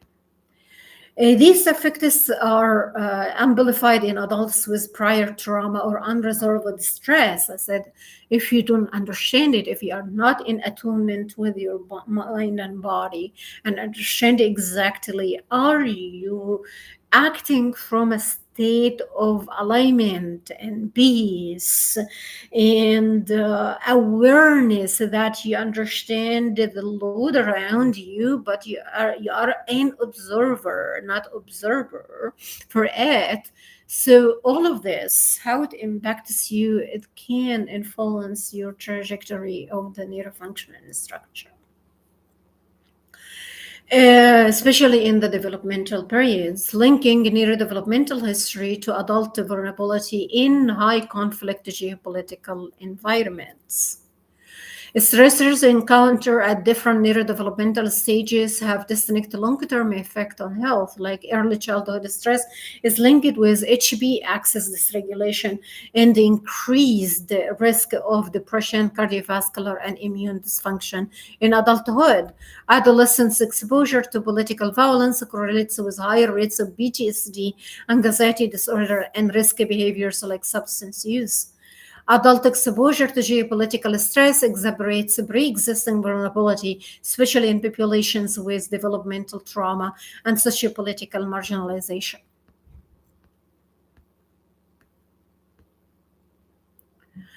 Brain development occurs in stages and the maturation of emotional and cognitive control systems, including the prefrontal cortex and amygdala and the anterior cingulate cortex, determine how individuals respond to aggression. Political stressors and persuasive messaging across the lifespan. In early childhood, the brain emotion regulation circuits, especially the prefrontal limbic pathways, are still forming. Like for a study that Davidson al. 2000 emphasized that dysfunction in these neural systems, particularly the prefrontal cortex regulatory control over the amygdala, may serve as a neural precursor to violent behavior. This imbalance leaves children especially vulnerable to aggressive modeling, trauma, and exposure to ideological violence, which can imprint maladaptive patterns of threat processing and emotional reactivity. Adolescents experience a surge in limbic system activity, particularly in regions tied to reward and emotional salience. What is important and whatever is being modeled and observed or conditioning through early childhood is going to be perceived as like that's important, keep it. So as defense mechanism is having power or authority or influence over something or someone is going to proceed, such as amygdala and nucleus accumbens, which the prefrontal cortex continues to mature. This creates a developmental mismatch that results in heightened emotional sensitivity and reduced impulse control. Under the influence of politically charged or aggressive messaging, adolescents are more likely to engage in risk taking and ideologically driven aggression. especially if early life emotion regulation was compromised. There is another further argument that the deficits in cortical emotions regulation circuits impair an individual ability to inhibit violent impulses, something particularly concerning when adolescents are targeted by extremist ideologies or social media misinformation. In adulthood, while the executive functions governed by the prefrontal cortex are more developed, chronic exposure to stressors such as aggressive political climate or societal instability can cause regulatory fatigue. As I said, the exhaustion of the brain energy, it has started to take toll on the musculoskeletal health as well, and the GI. And this is immune, that is dysregulation, that inflammation, that increasing the allostatic load. Over time, this weakens the prefrontal cortex ability to manage limbic reactivity. In population with a history of developmental trauma or social marginalization, this can lead to reactivation of the latent emotional dysregulation, increasing the susceptibility to ideological extremism or health compromising behaviors. Aggression is tightly linked to dysfunction in emotional regulation circuitry, primarily involving in prefrontal cortex, amygdala, and anterior cingulate cortex. So there are some evidence that the abnormalities in these neural circuits impair the brain's capacity to suppress impulsive and violent behaviors, especially in response to emotional provocation. And the aggressor would like to know what are your triggers, what are your weaknesses, what are vulnerabilities, what exactly caused the pain from early childhood, and they use this for their advantage. So these dysfunctions are often the results of adverse development experiences or persistent stress, and they significantly influence both individual decision making and broader societal trends like group-based aggression and ideological extremism. We have to understand now there's a change in the neurocircuitry. There is a electro-biochemical signaling abnormalities and dysfunction. So it's not acting in silo. There are another foundational studies that link stress physiology, neuroplasticity, and health outcomes, making it highly relevant to the framework that integrates aggression, geopolitical, persuasion, decision-making, neurodevelopmental, and disease states. For example, some existing conceptual flow, especially focusing on allostatic load and overload, brain plasticity and vulnerability, chronic stress from political aggression, aggressive environments, and long-term health implications. A pivotal concept from behavioral neuroscience is that the brain is both the central organ for interpreting stress and the primary target for stress effects. According to some studies done in 2007, stress affects brain structure and function through the process of allostasis. So we have homeostasis, that the balance of all the mechanisms and the cellular mechanisms of the biosystems. We have allostatic load, that is when the things go abnormal little bit. So not a little bit, it varies based on the stage of the progression of the disease.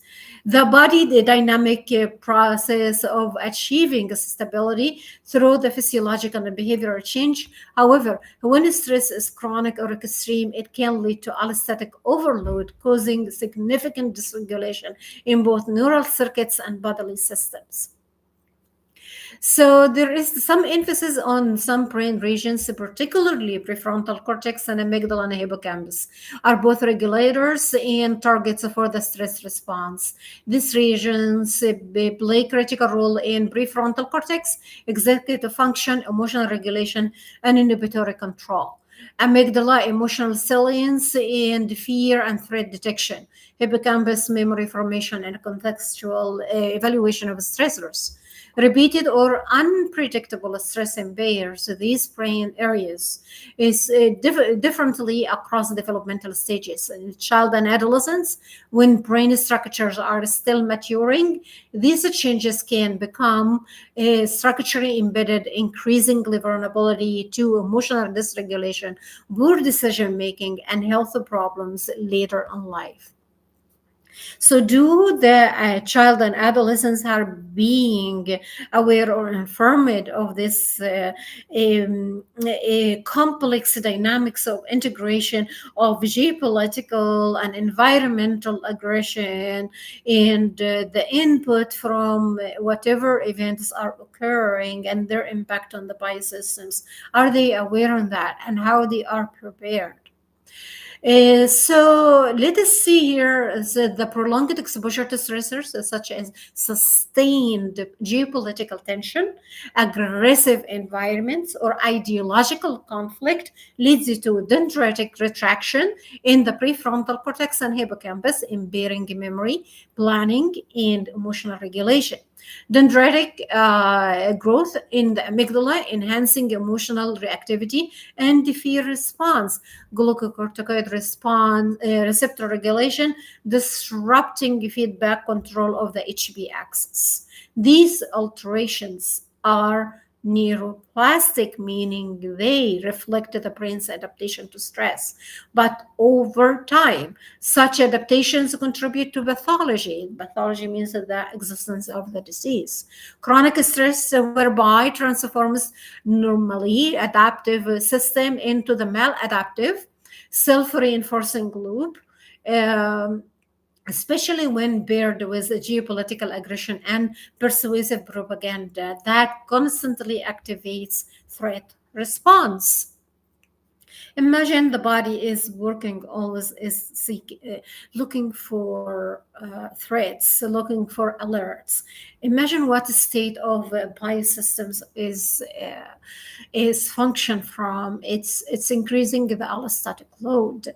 In the contextual geopolitical persuasion and ideological aggression, populations are increasingly subjected to continuous media exposure to conflict, division, and threats. They say that the misutilization of the science and technology into impacting or redirecting the perceptual or the indoctrination or persuasion of changing ideological perceptions of identity and increasing the emotional driven decisions, which mean the heightened state of aggression or violence. So, political identity manipulation, often triggering in group, out group dynamics, chronic uncertainty, economic instability, and loss of perceived control.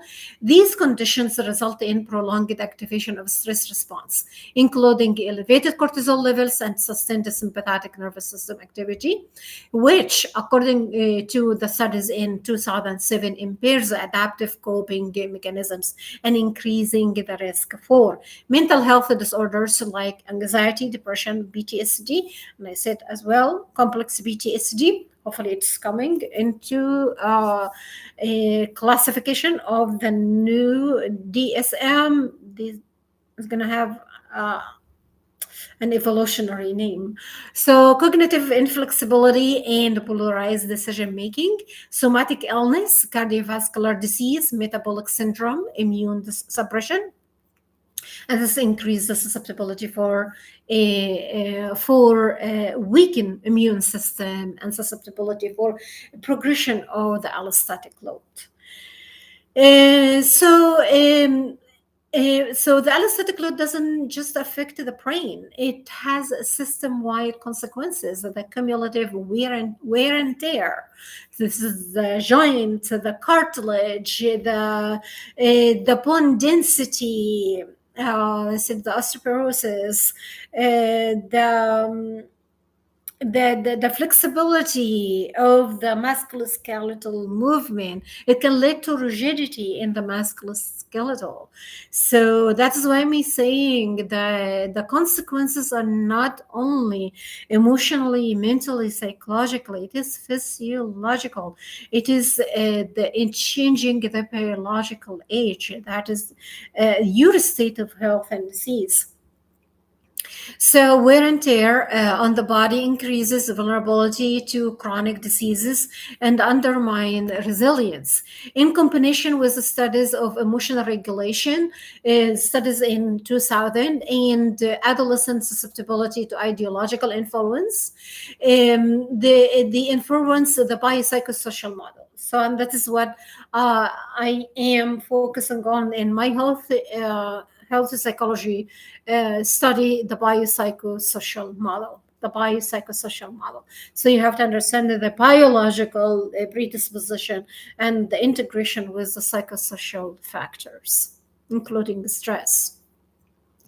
Chronic stress induced by political aggression or societal tension has a clear path from neurobiological disruption to poor health outcomes. So, for example, neurodevelopmental stress alters brain architecture differently at each stage, like especially critical periods of development, adolescence and children and childhood. Emotional regulation, chronic stress disrupt prefrontal limbic balance, leading to aggression and poor impulse control. Geopolitical stress, exposure to ideological threats or media-driven fear primes chronic HB axis activation. That is your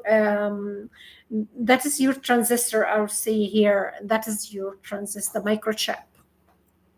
All functions. So diencephalon, the deep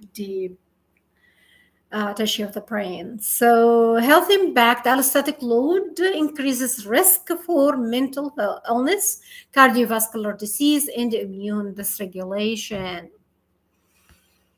So as I said, it is not only your allostatic load, it's your gene expression. So changing your genetic makeup, so which is not a final decision of your state of health and disease.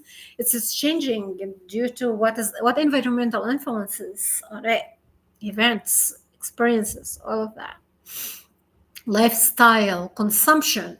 Be aware not only of the consumption of the food, the water, the relationships you have, because this is part of the consumption as well. It's all energy. It's all, well, what I mean by energy, it is how much attention and focus and metabolic rate has been consumed for the experience or the action or the attitude or the thought or the feeling took place. So imagine 24/7 and every day of your life this taking place, and what are the outcomes over time. So when I call that, I say the energy consumption, that is the metabolic rate on the brain.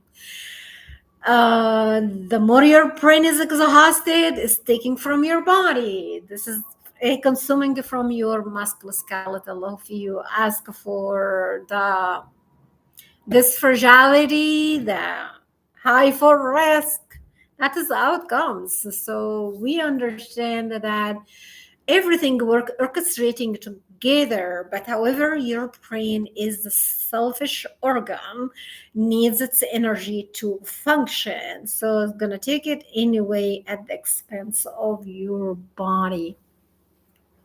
So understand that, and how you strengthen that. That is what you would like, how to strengthen, What changes I would like to do? How can I perceive what has come unto me from a healthy state and not consuming all negative connotations, all negative propaganda, and understand this will impact the lifespan, the health span. You have to understand that. What are you consuming? It's not only food, water, sorry, sleep, so what's it? Sleep, relationships. It is as well what you consume digitally, what we call it electronically, digital or electronic.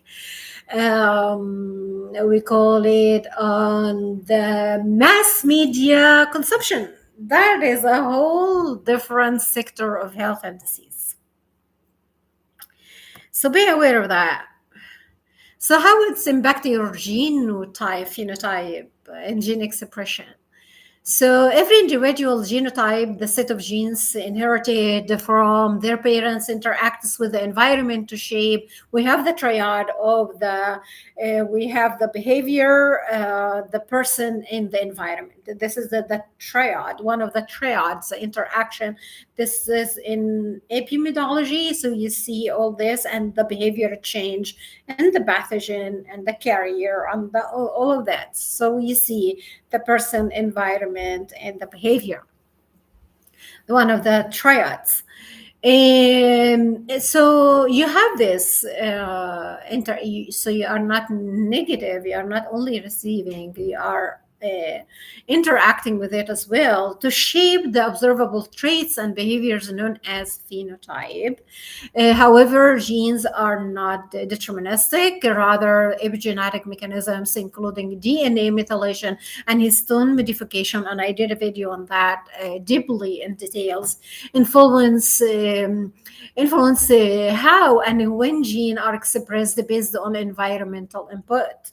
For instance, or for example, early exposure to violence, aggression, and chronic geopolitical stress can alter the expression of gene related to cortisol regulation, NR3C1, and I mentioned this one of the biomarkers, and neurotransmissions, serotonin receptor transporter gene, 5-HTT-LBR, as well one of the biomarkers. These epigenetic changes can heighten emotional reactivity, impair stress regulation, increase susceptibility to mood disorders and impulsive aggression.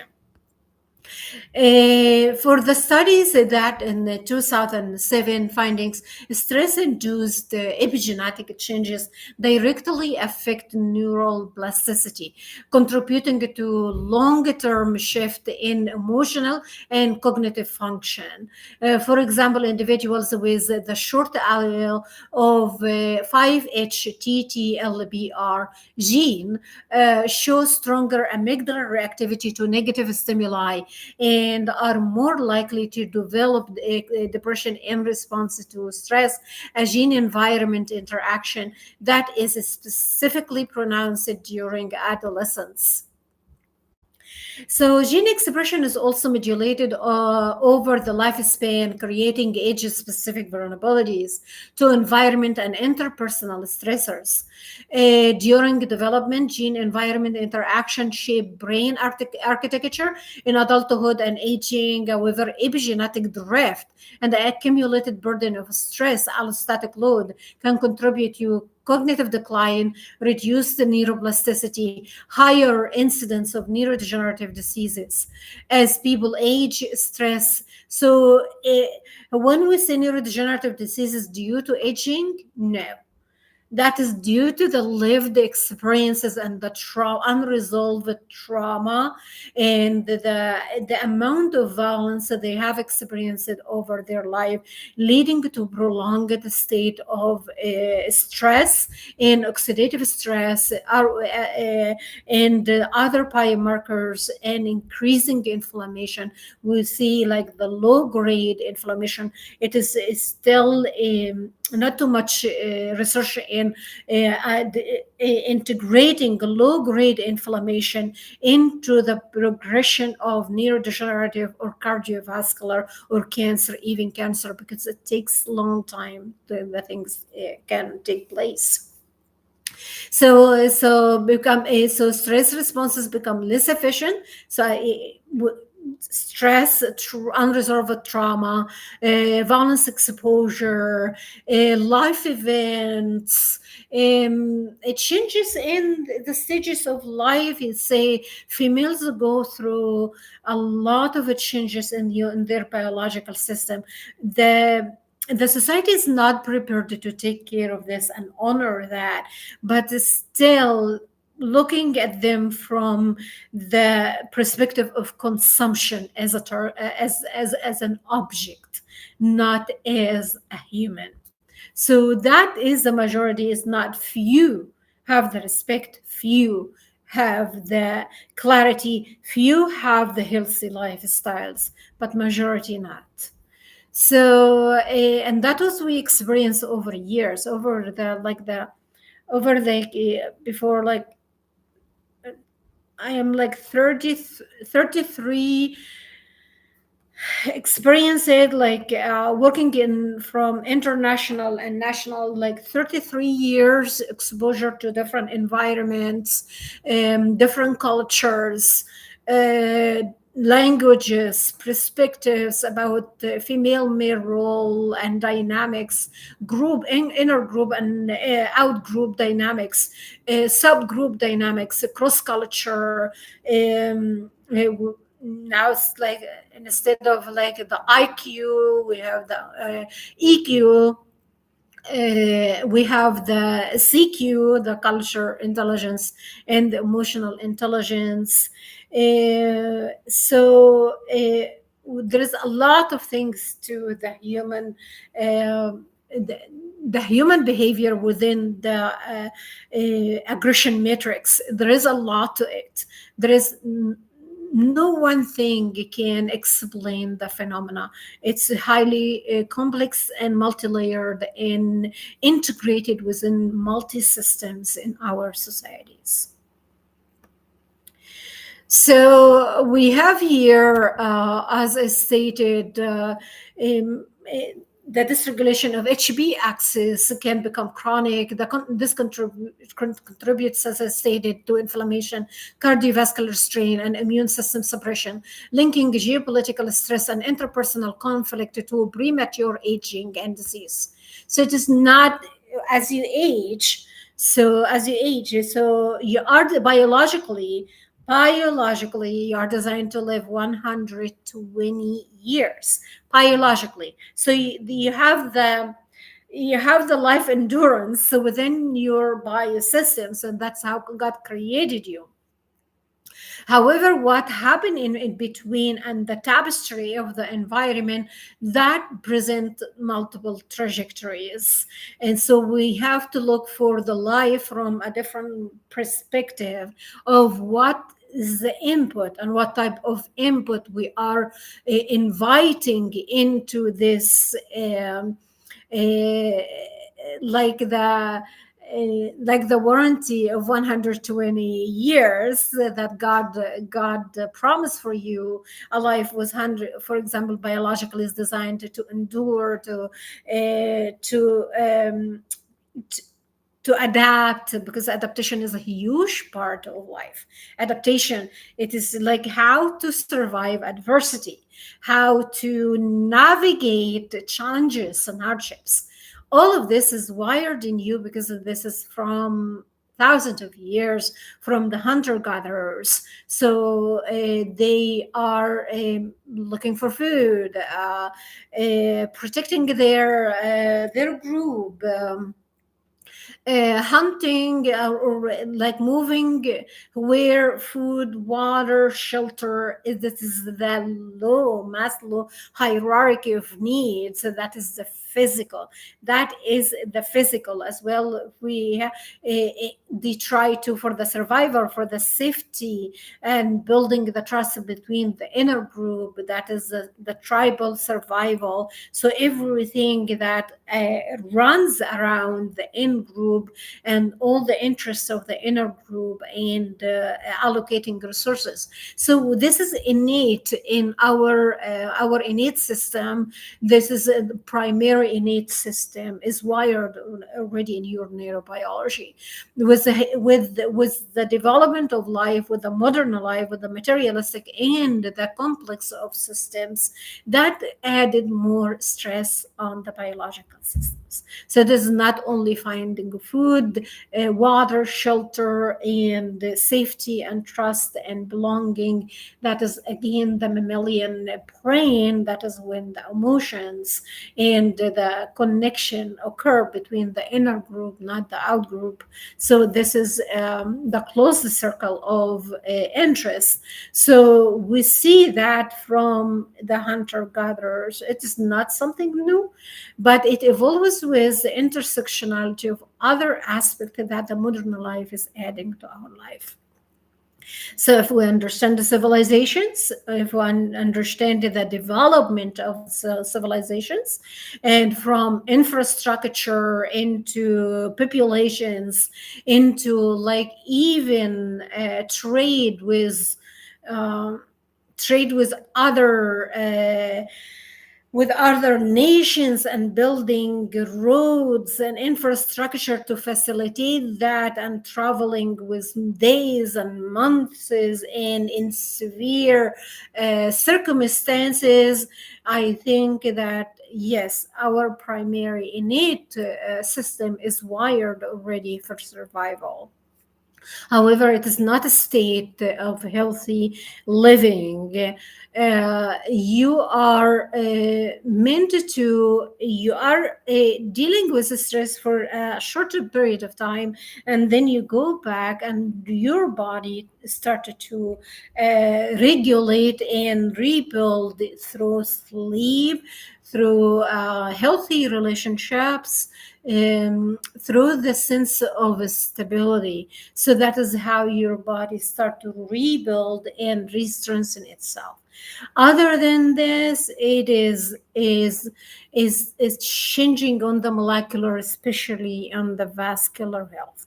And when we would like to teach health, we would like to go back into vascular health and metabolic health. Vascular and metabolic. That is who you are.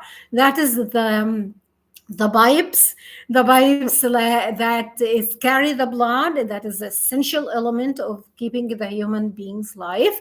So that is the pipes that carrying this blood, with the heightened stress, with the inflammatory markers, all this is compromising the tissue, is compromising the cells, and leading into the leaking of the pipes, pipelines, and the compromise of biosystems. So it happened when you say the metabolic, that is how the mitochondria function, and has an integration with the immune response, and the stress response, and the regulation of this three, and the parasympathetic. That is what is bringing the homeostasis into place, but not the activating from fight, flight, freeze constantly. But when it's prolonged stress, the body say, oh, that is the norm, so I'm going to function from this. So even there is a stress or not, that is the onset or the resetting of the biological system activation or the functionality. So even there is no stress, but your biology has been compromised.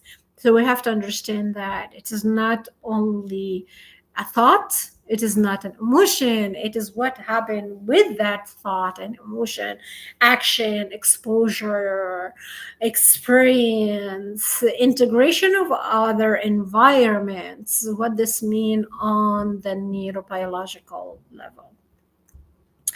So, gonna stand interpersonal relationships serve as both protective factors, as I say, for hunter gatherers, yes, in our groups, it is bonding.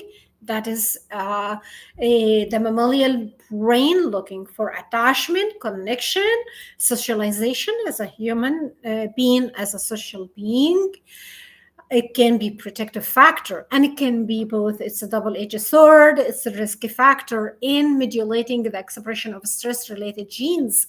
High quality relationships promote oxytocin, the happy gene, release regulated the stress response and buffer against amygdala overactivation.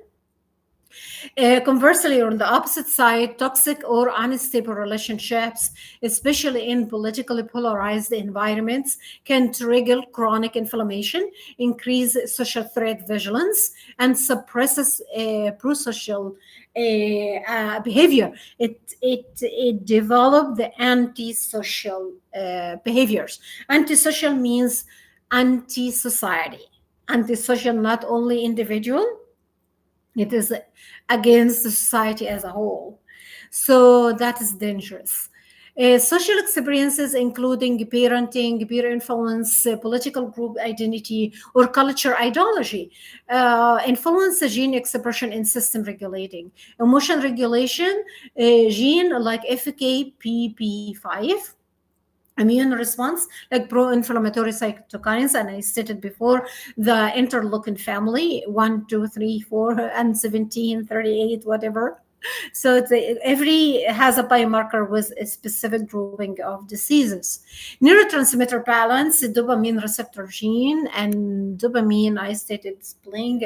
It can lead to the reward and feeling satisfaction, and it can lead to the craving as well. And that is the in the circulatory of addiction and risky behaviors.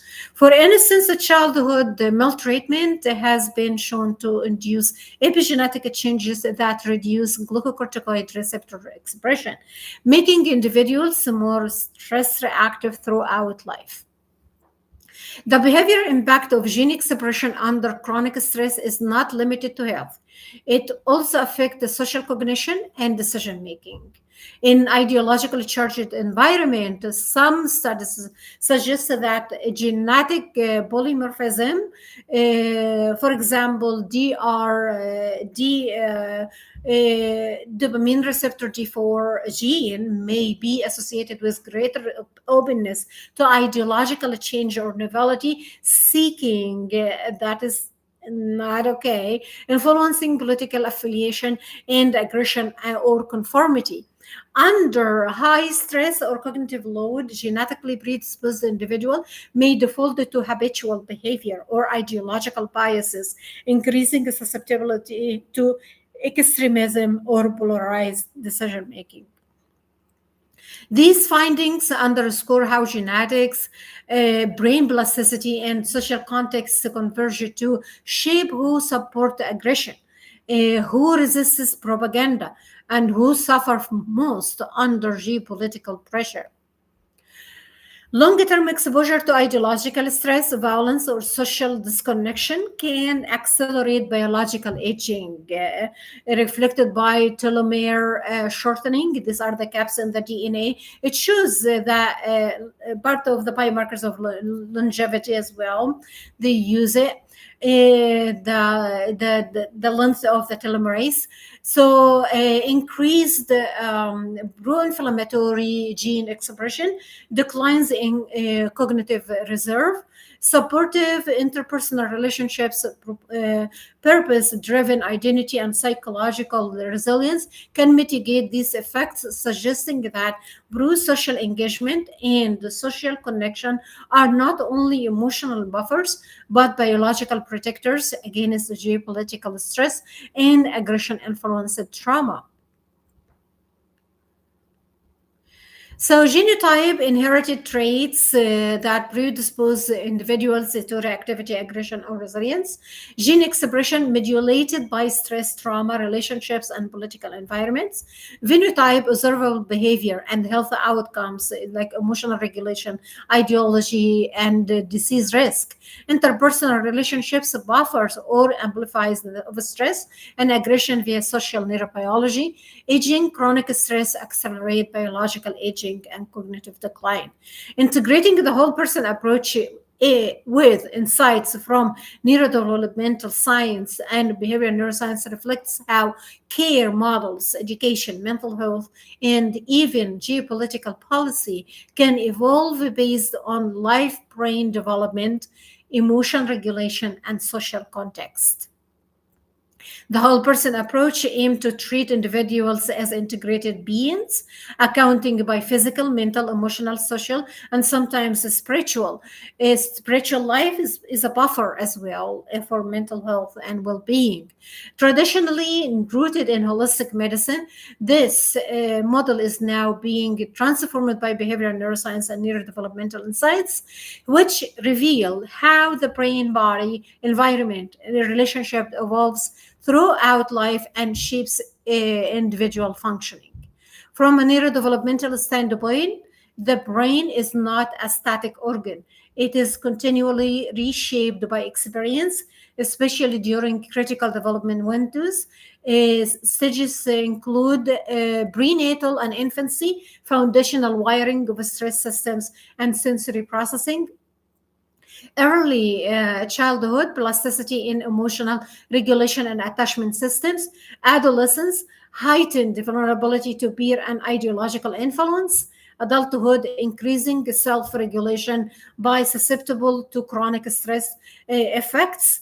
Aging, gradual decline in executive function, but growth is emotional meaning making.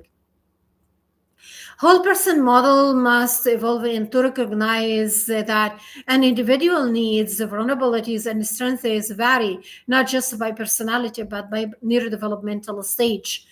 For example, interventions that are effective for emotionally reactive adolescents may not work for trauma exposed adults or emotionally disengaged older adults because the neural circuits involved in processing emotion, reward, and decision making differ in function and plasticity over time. Integration of neuroscience, mind, body, and behavior are biologically intertwined. The whole person model increasingly draws from behavioral neuroscience, which shows that emotions are embedded, processed not just cognitively, but through physiological pathways like vagus nerve and HB axis and SAM axis. Chronic stress reshapes neural structure, amygdala hypertrophy, prefrontal thinning, social relationships influence gene expression, oxytocin pathways, inflammation biomarkers, brain body loops such as gut brain axis and immune brain axis affect behavior, mood, and cognition. These are all brain body loops that affect the mind and the perceptual experience. This understanding replaces a dualistic model, the mind versus body, with a biopsychosocial neurodevelopmental quantum. For example, a child with early neglect may show both behavioral dysregulation and immune dysregulation due to altered HB axis function. A whole person approach would not treat behavior and immunity separately, but rather interdependent outcomes of development experience and neuroplastic adaptation. Emotion regulation and social connection and central health targets. From the whole person and neuroscience informed perspective, emotion regulation capacity becomes a core metric of health, just as vital as cardiovascular vascular or metabolic function. Impaired emotion regulation linked to aggression, poor decision making, and disease. Secure interpersonal relationships buffer against allostatic overload. Emotional regulation develops throughout relational, embodied, and neural mechanisms, not solely through willpower or therapy. Therefore, the whole person approach must integrate relational neuroscience and prioritize co-regulation, attachment repair, and trauma-informed care across all ages group. Environmental and socio-political stress as a developmental risk factor. Traditional whole person model often focus on individual responsibility, lifestyle habits, but neuroscience shows that contextual stressors such as poverty, political instability, discrimination, exposure to ideological aggression profoundly shape brain and behavior. Chronic activation of stress response systems due to unsafe environments lead to allostatic load, damaging neural and physical health. This must be understood not in personal failure or as personal failure, but as a neurological adaptation to harmful context. The evolved whole person approach must acknowledge developmental trauma and the structure inequality, address community level resilience, not just individual change, embrace interdisciplinary care models, integrating mental, social, and political determinants of health. From static care to developmental responsiveness, the traditional model sees that the person as a snapshot of symptoms, often focuses on diagnosis and treatment at a fixed point. From neurodevelopmental whole person model, sees the person as a story in motion. That is the narrative inquiry. So understand the behavior as an adaptive response to developmental and social experience. Adjusts interventions to be age appropriate, interrelational, and neurobiologically informed. For example, I see an aggressive adolescent in a conflict zone may be diagnosed as a behavioral problem. A neuroscience-informed whole person approach would explore attachment disruptions, ideological exposure, stress system dysregulation, and social identity development, and build the relational, regulatory, and narrative-based interventions.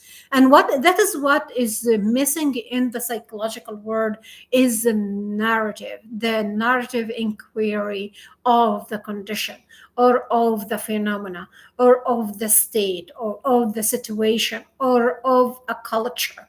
The narrative is missing. So from neuroscience informed whole person approach, we look at that as a relational, regulatory, and narrative based intervention.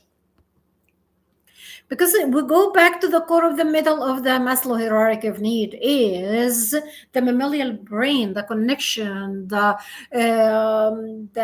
social being, the interaction, the sense of belonging, all of that. It integrates within whatever ideological or whatever identity is placed on the individual from early age. So here. The view of the brain as a static organ, that is a traditional model. The neuroscience informed whole person model, plastic, evolving across lifespan. It's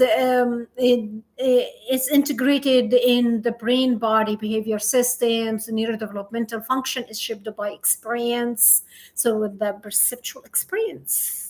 And that is a whole different practice. Developmentally, and it needs a lab. It needs a state-of-art facilities that integrate experiences within the neurodevelopmental stages and within the environment, and build the scenarios, build the capacities, build the neurosynaptics that were missed the milestones. Unfortunately, most of the trauma is occurring repeated due to the even in adulthood or older adulthood, the missed milestones in early development. So are we aware of that? So developmental and environmental modulated, the co-regulators of biological and behavior, socio-environmental, neurodevelopmental factors, opportunity for emotional integration and growth.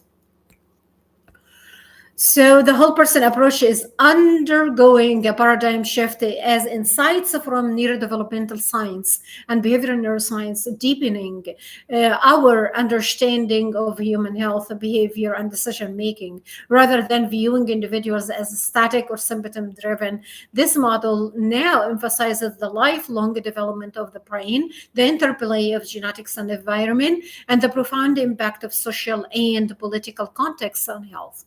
Neuroscience reveals that the key brain system, such as those regulating emotion, stress, and social behavior, are shaped by early experience and continue to adapt across the lifespan. Chronic stress, including that caused by social instability or ideological aggression, can disrupt the neural and physiological systems, leading to increased risk of mental health, aggression, and poor decision making and chronic disease. Gene expression is also shown to be malleable, influenced by relationships, trauma, and the support systems through epigenetic mechanisms. This means that behaviors and health outcomes are not simply genetically determined, but rather shaped by a person's lived experience, especially during critical development periods. Relationship and social environment are not just background influence, they are biological regulators. Supportive relationships promote resilience and healthy brain development, while toxic or disconnected environments impair regulation and exacerbate disease risk. Aging introduces by challenges like cognitive decline and opportunities like greater emotional meaning making, emphasizing that need for developmentally responsive care across lifespan.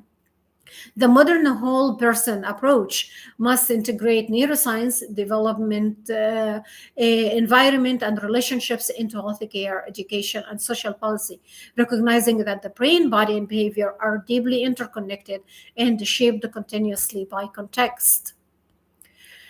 To points to take away that the brain structure and function change with age, experience, and context. Intervention must be tailored to developmental stages from infancy to aging, as emotional regulation, stress response, and cognitive control systems mature or decline over time.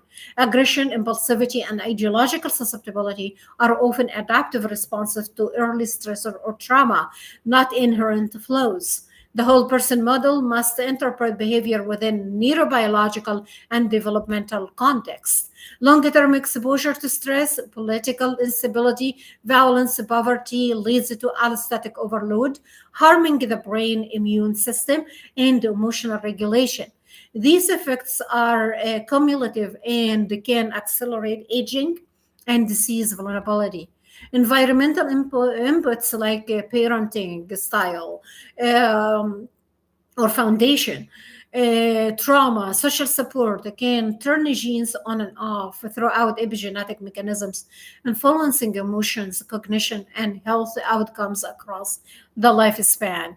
Emotion regulation is neurobiologically embedded, not just a learned skill, dysfunctional. And I said this is we are from our innate primary system, or innate primary immune system, or a physiological response from hunter gatherer. This is embedded and wired in your biological system.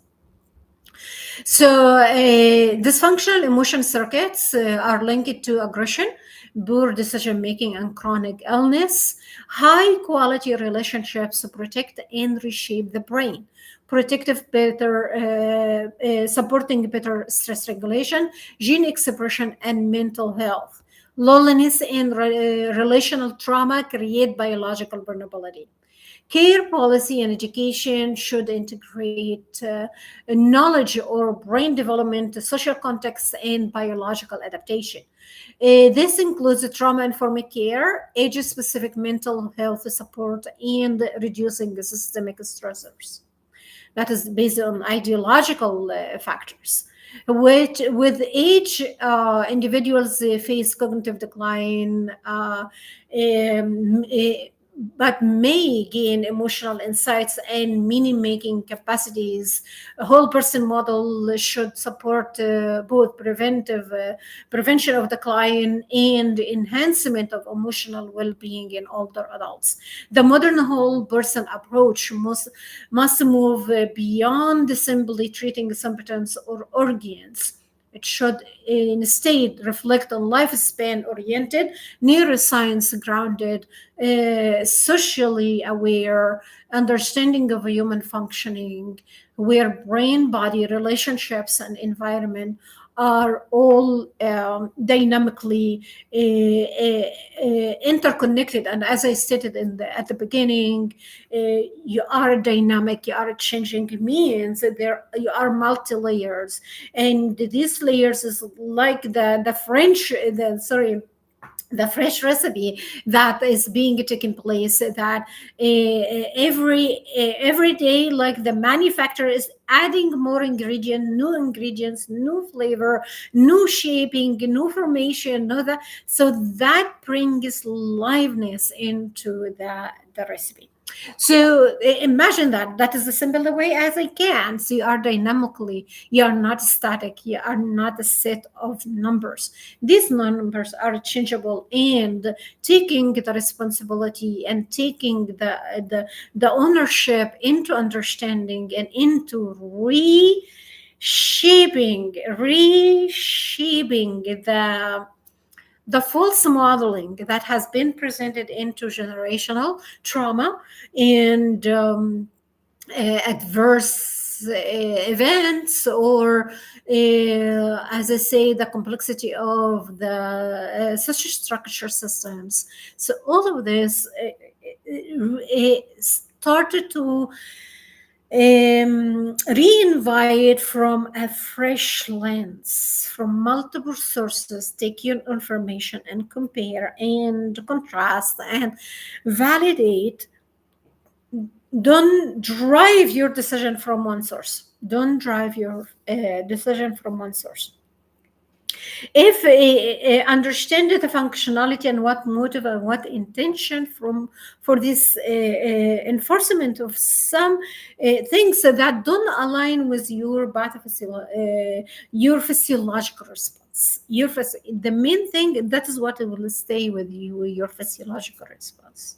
And that's what we are dealing with, from simple headache to nausea to cold to whatever, name it, and escalate.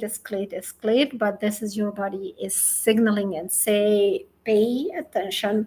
Something perceptual is not aligned with the homeostasis, and compromising the state of the homeostasis and developing the state of allostatic, or the condition or the disease manifestation. So there is a lot to take in for the aggression matrix. However, I hope that I'm gonna go back to these videos and take notes and see exactly how they intersect. I know this is another project I can do.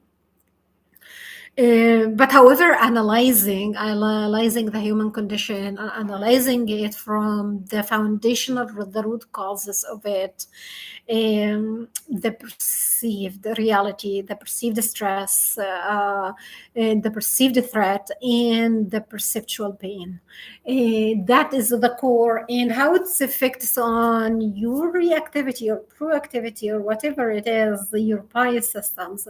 And this is not on your organ system. It started on deep tissue. It started in the pipeline of the vascular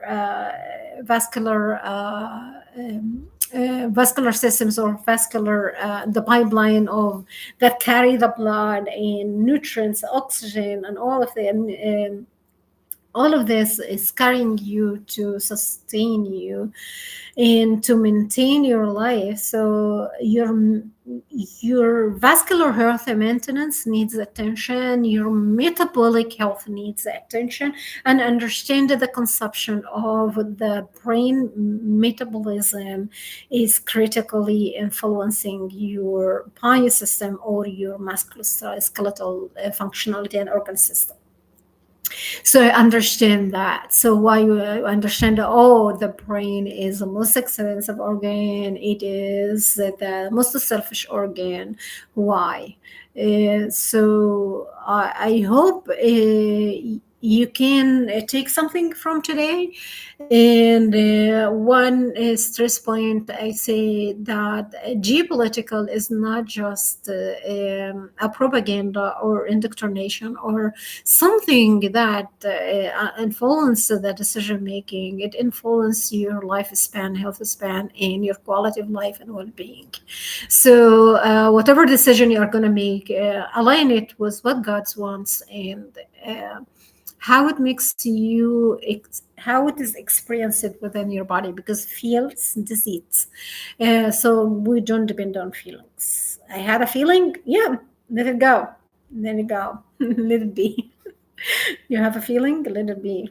So but what you experience through your body, that what will stay with you. If it is repetitive, understand what cluster, what environment, place, person, things, time, all of this, all these factors in the equation of understanding what does it mean and what serve and intention, motives, and what does it present, does it present a value into my life or not.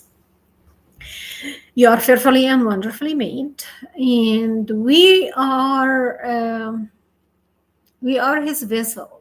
We are his vessels, but we have to have like awareness of that. And I hope it happened from early age, not too late. And I wish you well. So uh, today is part 15 of aggression matrix. I think I give something to it.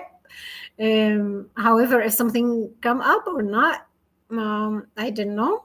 But we are now at the 15 uh, video of the navigating or exploration of aggression matrix phenomena. So I want to shift on something else into that you are fearfully and wonderfully made. I don't know what it is, but I would like as well from the deep, because it starts with this experience of aggression on multiple levels, multiple shapes and forms, and how to identify it, how to build your awareness, and how to build your boundaries, limitations, and not only self-confidence, it is just the trust. And God we trust. What this means, it is huge responsibility with these words, if we understand it. Anyway, I wish you well and peace.